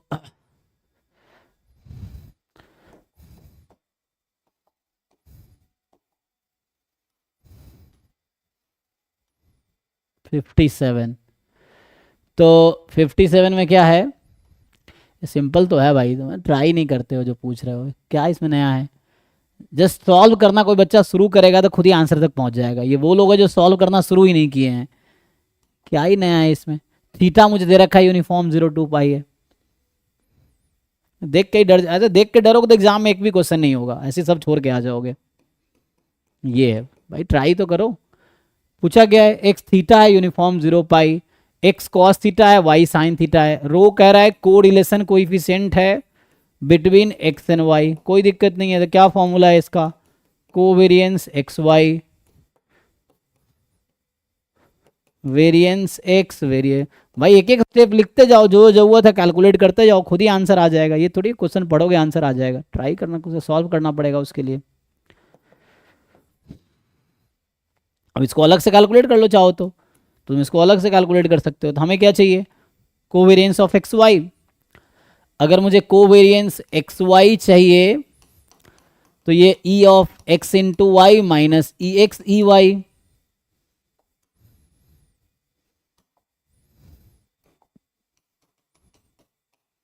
अब ई एक्स क्या है, तो एक्स था कॉस थीटा, तो कोई दिक्कत नहीं है। वाई क्या है, साइन थीटा। अब मुझे ये बताओ भाई, ये तो हम यहाँ पे आते हैं, अगर हमारा ये क्वेश्चन है कि थीटा है यूनिफॉर्म 0 से 2 पाई, इसका मतलब थीटा का जो पीडीएफ है 1/2 पाई थीटा बिटवीन 0 से 2 पाई, ये पीडीएफ हो गया थीटा का। अब मुझे एक्सपेक्टेशन चाहिए एक्स का, तो इसका मतलब एक्सपेक्टेशन चाहिए कॉस थीटा का, तो फॉर्मूला के हिसाब से cos theta into PDF of theta D theta 0 से 2 पाई। फिर मुझे चाहिए एक्सपेक्टेशन ऑफ वाई, तो वाई है मेरा साइन थीटा, साइन थीटा का express sine theta into PDF of theta D theta 0 से 2 पाई। बताओ भाई कितना आएगा ये, वो 0 आएगा। सो 0 आ गया। अब मुझे चाहिए एक्सपेक्टेशन ऑफ एक्स वाई, तो मतलब expectation of sine theta cos theta, क्योंकि अगर आगे सॉल्व करोगे एक एक स्टेप जो जरूरत है कैलकुलेट करते जाओ तो खुद ही आंसर आ जाएगा। ये है, अब फिर से वही चीज़ है, कॉस थीटा साइन थीटा 1/2 पाई डी थीटा 0 से 2 पाई। अब इसको इंटीग्रेट करो, 0 ये भी 0 आ गया, तो सब 0 आ गए तो 0 ही हो गया, तो इसका मतलब ये 0 आ गया तीनों, तो ये 0 ही आ गया, फिर तो रो हो गया। बताओ भाई क्या था इसमें, लेकिन वही ट्राई नहीं करना है, बस जो जो पूछा है सॉल्व करते जाओ। कोरिलेशन कोएफिशिएंट है, लिखो फॉर्मूला, फिर कोवेरिएंस निकालो, जो आया वो लिखो, फिर वेरिएंस निकालते। वेरिएंस ऑफ एक्स क्या होता है, तो वो हम निकालते, ई x square minus e x का होल स्क्वायर निकालते, जरूरत पड़ती, जरूरत ही नहीं पड़ी, न्यूमरेटर ही 0 हो गया। तो लेकिन ये वही लोग ट्राई नहीं कर रहे हैं, और ये रवैया रहा एग्जाम में एक भी क्वेश्चन सॉल्व नहीं होगा तुमसे, जो जिन लोग ये इस तरह डाउट पूछ रहे हैं, क्योंकि the thing is you didn't started, solution लिखना शुरू ही नहीं किया है, पढ़ के छोड़ दिया क्वेश्चन, ये चीज़ है। जब कोशिश नहीं करोगे एक भी क्वेश्चन सॉल्व नहीं होगा। ऐसा थोड़ी है तुमसे पूछ के वो क्वेश्चन बनाएगा कि मैं ये डालूं कि नहीं डालूं, वो तुम्हें जो भी क्वेश्चन पूछेगा ट्राई करना है। जरूरी थोड़ी देखा हुआ आएगा देखा हुआ नहीं आएगा, चाहे देखा हुआ आए या नहीं आए, ट्राई करना है हमें, जो पूछा है हमें वो निकालना है, निकल जाएगा, कोशिश करोगे निकल आएगा।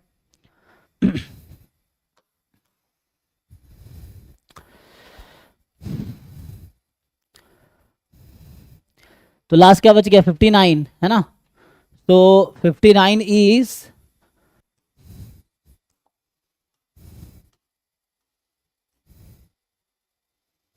क्या कह रहा है,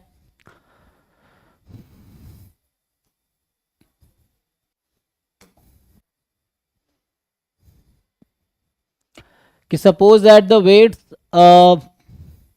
of 6-month-old babies monitored at the healthcare facility have normal mu sigma square, right?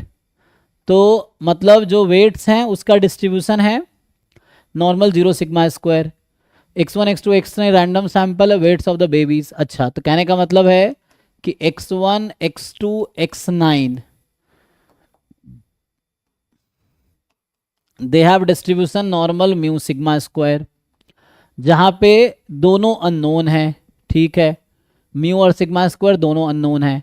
X बार हम जानते हैं 1/n समेसन एक्स आई, एन यहाँ 9 है ना, so n is 9। S square हम जानते हैं 1/n-1 summation x i minus x bar whole square. Let 95% confidence level for mu based on this. तो ये तो हम फॉर्मूला क्लास में पढ़ रखे हैं ना, कि जब म्यू नोन होता है तो फॉर्मूला होता है x bar minus sigma by root n z alpha by 2 से x bar plus sigma by root. ये तब होता है जब सिग्मा नोन होता है, यहाँ सिग्मा अननोन है, टी में चला जाएगा, तो हमने क्लास में लिखा हुआ है। So confidence level for mu, तो ये कुछ ऐसा आया था, X bar minus S by root N T N minus 1 alpha by 2 से x bar plus S by root N T N minus 1 alpha by 2, यही होता है जी। तो ये हमारे पास for N appropriate function H, तो एच तो हमें मिल गया यहाँ से ना, इसको ठीक करो। तो जो एच है उसने लिख रखा है एच एस, हमारे पास जो है जो एच एस उसने दिया है that h s is actually s by root n is 9 T9 है, T8 1 माइनस अल्फा बाई 2, तो अल्फा कितना है, कितने परसेंट बोला हुआ है इसने, 95% कॉन्फिडेंस इंटरवल बोला हुआ है ना, तो 95% मतलब 1 माइनस अल्फा होता है ना 95%, तो जब हम लिखते थे 101 minus alpha percent confidence interval, right, तो यहां से जो 1 माइनस अल्फा वो 95 है, मतलब 0.95, so alpha is 0.05, alpha by 2 0.025, so 0.025, यही आ गया, और ये डेटा ऑलरेडी क्वेश्चन में गिवन होगा, so h s is s, अच्छा आगे सब कुछ दे रखा होगा, if the observe value of x bar and S square are 9 and 9.5, ठीक, तो चलो एक्स बार तो पता है, तो यहां से ये इंटरवल आ जाएगा, एक्स बार है 9, ठीक है, एच एस निकाल लो पहले, तो एस स्क्वायर है 9, एस स्क्वायर है 9.5, तो 9.5 का रूट निकालो कितना आएगा, एस स्क्वायर 9.5 है ना, तो एस कितना होगा, यहाँ तो एस होता है ना, एस बाई रूट 10, तो बताओ भाई एस कितना आएगा, 9.5 का रूट कितना आता है, चलो ऐसे लिख देता हूँ अभी, सो रूट 9.5 अपॉन 3, T8 0.025, रुक गया, तो 8 0.025 ये है, तो ये इनटू में है 2.306, हाँ ये कितना बताया था भाई, 0.95, 3.08, तो 3.08, इसको जरा मल्टीप्लाई करके बताओ एच एस कितना आता है, 3.08 इंटू 2.306 अपॉन 3, कैलकुलेटर ठीक से कैलकुलेशन करो,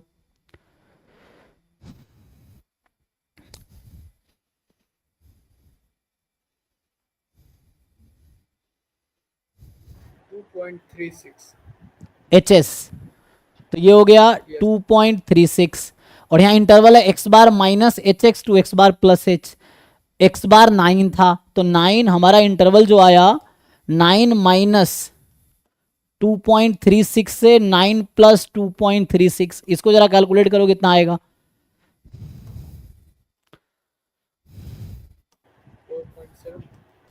तो ये तो हो गया 11.36, और ये कितना हो गया,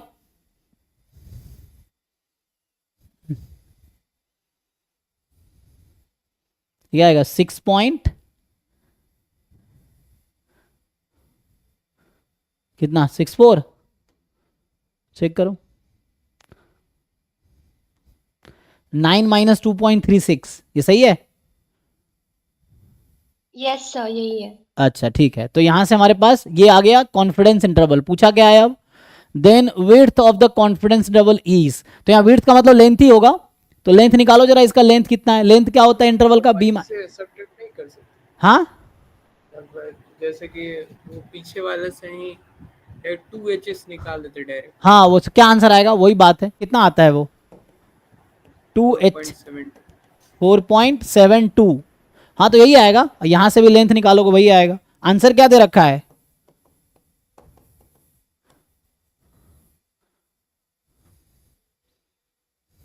सर 4.7 से 4.8। हाँ सही है ना, तो 4.72, तो हमारा 4.7 से 4.8 करेक्ट आंसर है, तो विड्थ का मतलब लेंथ ही है ना, सो विड्थ बोलने का मतलब लेंथ की बात करा, क्योंकि वन डायमेंशनल है ना, तो वन डायमेंशनल में लेंथ और विड्थ सेम ही होगा, तो ये है interval is one dimensional, real line जो है one dimensional, X Y plane 2 dimensional है, X Y Z space 3 dimensional है, तो वन डायमेंशनल सेम ही है, इसमें कुछ नया तो था नहीं, ये भी वही लोग हैं जो ट्राई नहीं किए होंगे, फिर से मैं कह रहा हूँ, अगर तुम सिंपली क्लास में फॉर्मूला लिखा रखा है उसको ट्राई करते तो आ जाता आंसर, एक्सपेरिमेंट करना होता है ना, गलत होगा, लेकिन हमारे हाथ में क्या है, कोशिश करना, अब तुम ट्राई नहीं करोगे तो आंसर खुद से थोड़ी आएगा, आंसर उन्हीं का आएगा जो ट्राई करेंगे, एग्जाम अभी यही होगा, जो बच्चे ट्राई करेंगे उनका आंसर आएगा, उन्हीं के मार्क्स आएंगे,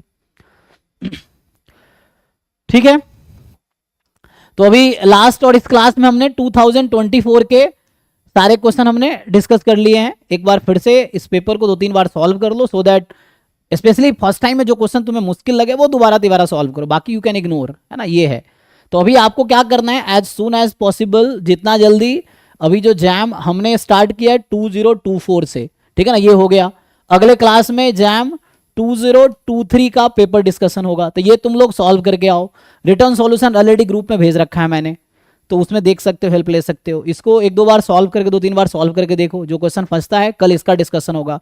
ऐसे ही चलता रहेगा, ये जैम 2005 तक हम लोग डिस्कस करेंगे, अभी इसी ऑर्डर में चलता रहेगा। मीनवाइल जब तक ये डिस्कशन हो रहा है तब तक आपका काम है कि जो भी मॉक टेस्ट है, एक तो पहले जो मैंने लिस्ट भेजे थे वो कंप्लीट कर लो। उससे फायदा ये होगा कि PYQs ही हैं, तो वो रिपीटेडली आपको पता चल जाएगा कौन से क्वेश्चन में आपको एक्चुअल डाउट है, तो वो हो जाएगा। तो पहले जो हमने 1 से 36 का लिस्ट भेजा वो कर लो। उसके बाद हमारे पोर्टल पे मॉक टेस्ट 1 से लेके 100 तक यूनिट वाइज होगा, है ना। फिर फुल लेंथ तुम्हें 1 से 100 तक मिलेगा, ठीक है ना, ये होगा।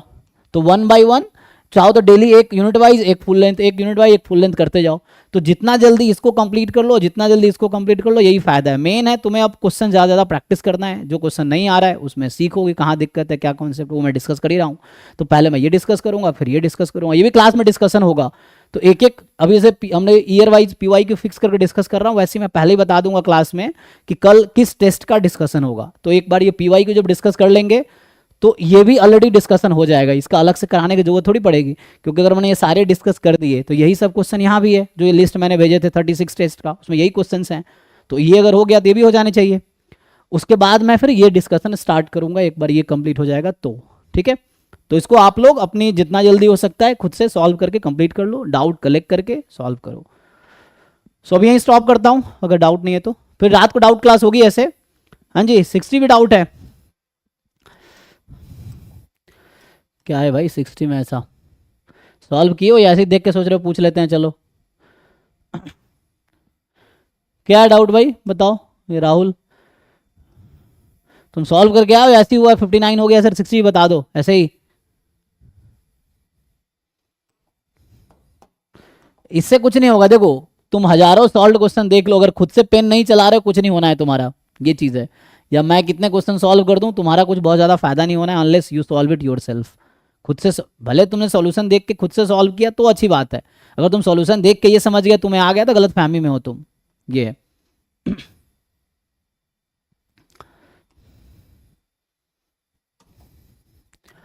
क्या है भाई इसमें? ये तुम्हें सब कुछ दे रखा है, पावर का फॉर्मूला आता है। ये वही लोग जिन्होंने ट्राई नहीं किया, मैं बता रहा हूँ सबसे पहले जिसने क्वेश्चन पूछा है। कुछ नहीं, इतना आसान सा क्वेश्चन, अगर तुमने टेस्टिंग का थ्योरी पढ़ा होगा मेरे क्लास में, किसी और एक क्लास में, किसी बुक से, तो ये 0 लेवल का क्वेश्चन है। हर साल ऐसे एक क्वेश्चन आते हैं। पावर का सिंपल फॉर्मूला है rejecting H0 when H1 is true. और ये सब भी नहीं कर पा रहे हो मतलब तुम अभी 0 लेवल पे हो, अपना लेवल इंप्रूव करो, ठीक है ना, क्योंकि तुम्हारे साथ वो लोग हैं जो सिलेबस पूरा कर चुके हैं। तो यहां से x1 + x2 + x3 is more then 1 such that h1 is true. So lambda को 1 रख दो। ये पावर का फॉर्मूला है। अब हो गया x1 x2 x3 क्या है? पॉइसन विथ मीन लैम्डा है। तो सम का डिस्ट्रीब्यूशन क्या होगा? x1 + x2 + x3 has distribution Poisson 3 lambda, और यहाँ कह रहा है लैम्डा 1 है, तो इसका मतलब इसका डिस्ट्रीब्यूशन पॉइसन 3 है। पॉइसन 3 में 1 से ज़्यादा की प्रोबेबिलिटी निकालनी है जी, तो 1 माइनस कर लो, है ना। इसका सपोर्ट क्या होता है? इसका सपोर्ट जो होता है 0, तो 1 माइनस कर लो इसको। सो दिस इज 1 माइनस प्रोबेबिलिटी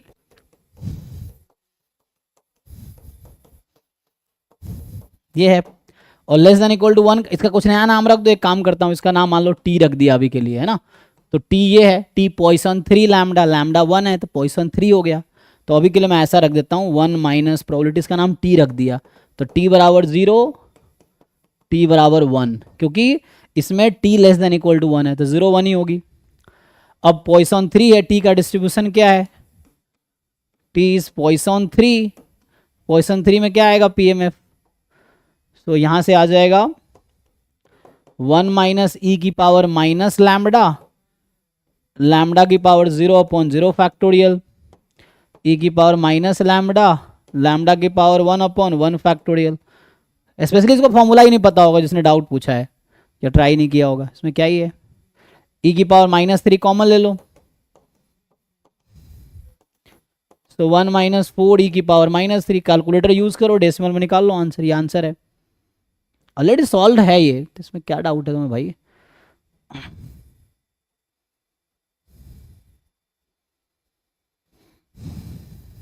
ठीक है जी, चलिए यहाँ स्टॉप करते हैं, थैंक यू। कल सर हम्म सर 32 वाला उसका ऑप्शन डी में जो फंक्शन लिए थे उसका डोमेन कैसे कंस्ट्रक्ट किया था?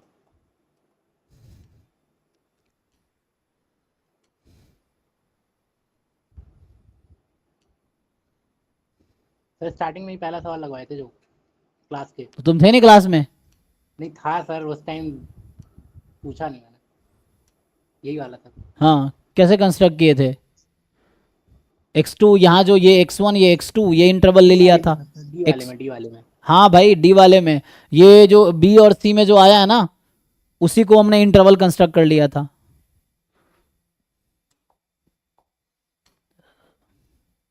इसलिए टाइमली क्लास ज्वाइन करो, समझ आएगा। ये देखो, तो सर इसमें 2 और 4 वाला जो इंटरवल रहेगा वो तो छूट ही जाएगा ना? तो हमें उससे मतलब थोड़ी है,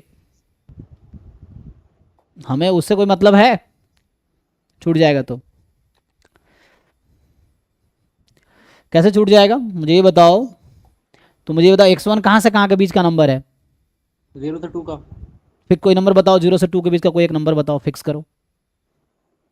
1 ले लेते हैं। 1 ले लेते हैं। x2 कहाँ से कहाँ के बीच का नंबर है? 4 से 8 में है। तो 4 से 8 में कुछ फिक्स करो। 5 ले लेते हैं। तो इंटरवल क्या बन गया? ये 1 से 5 बन गया। क्या छूट गया बताओ? यही कंफ्यूजन थी सर। ठीक है ठीक है ना, समझ गया। Thank you. Thank you sir. ठीक है, 2023 का पेपर करके आओ, कल वो डिस्कशन होगा। ऐसा हो सकता है कल क्लास ना हो, एक्चुअली थोड़ा अभी आजकल हमारे कॉलेज में कुछ फंक्शन चल रहा है, लेकिन फिर भी मैं बता दूंगा। लेकिन तुम सॉल्व कर लो 2023 का, फिर अगली क्लास जो भी कल या परसों होगी वो डिस्कशन होगी 2023 का। थैंक यू अभी के लिए।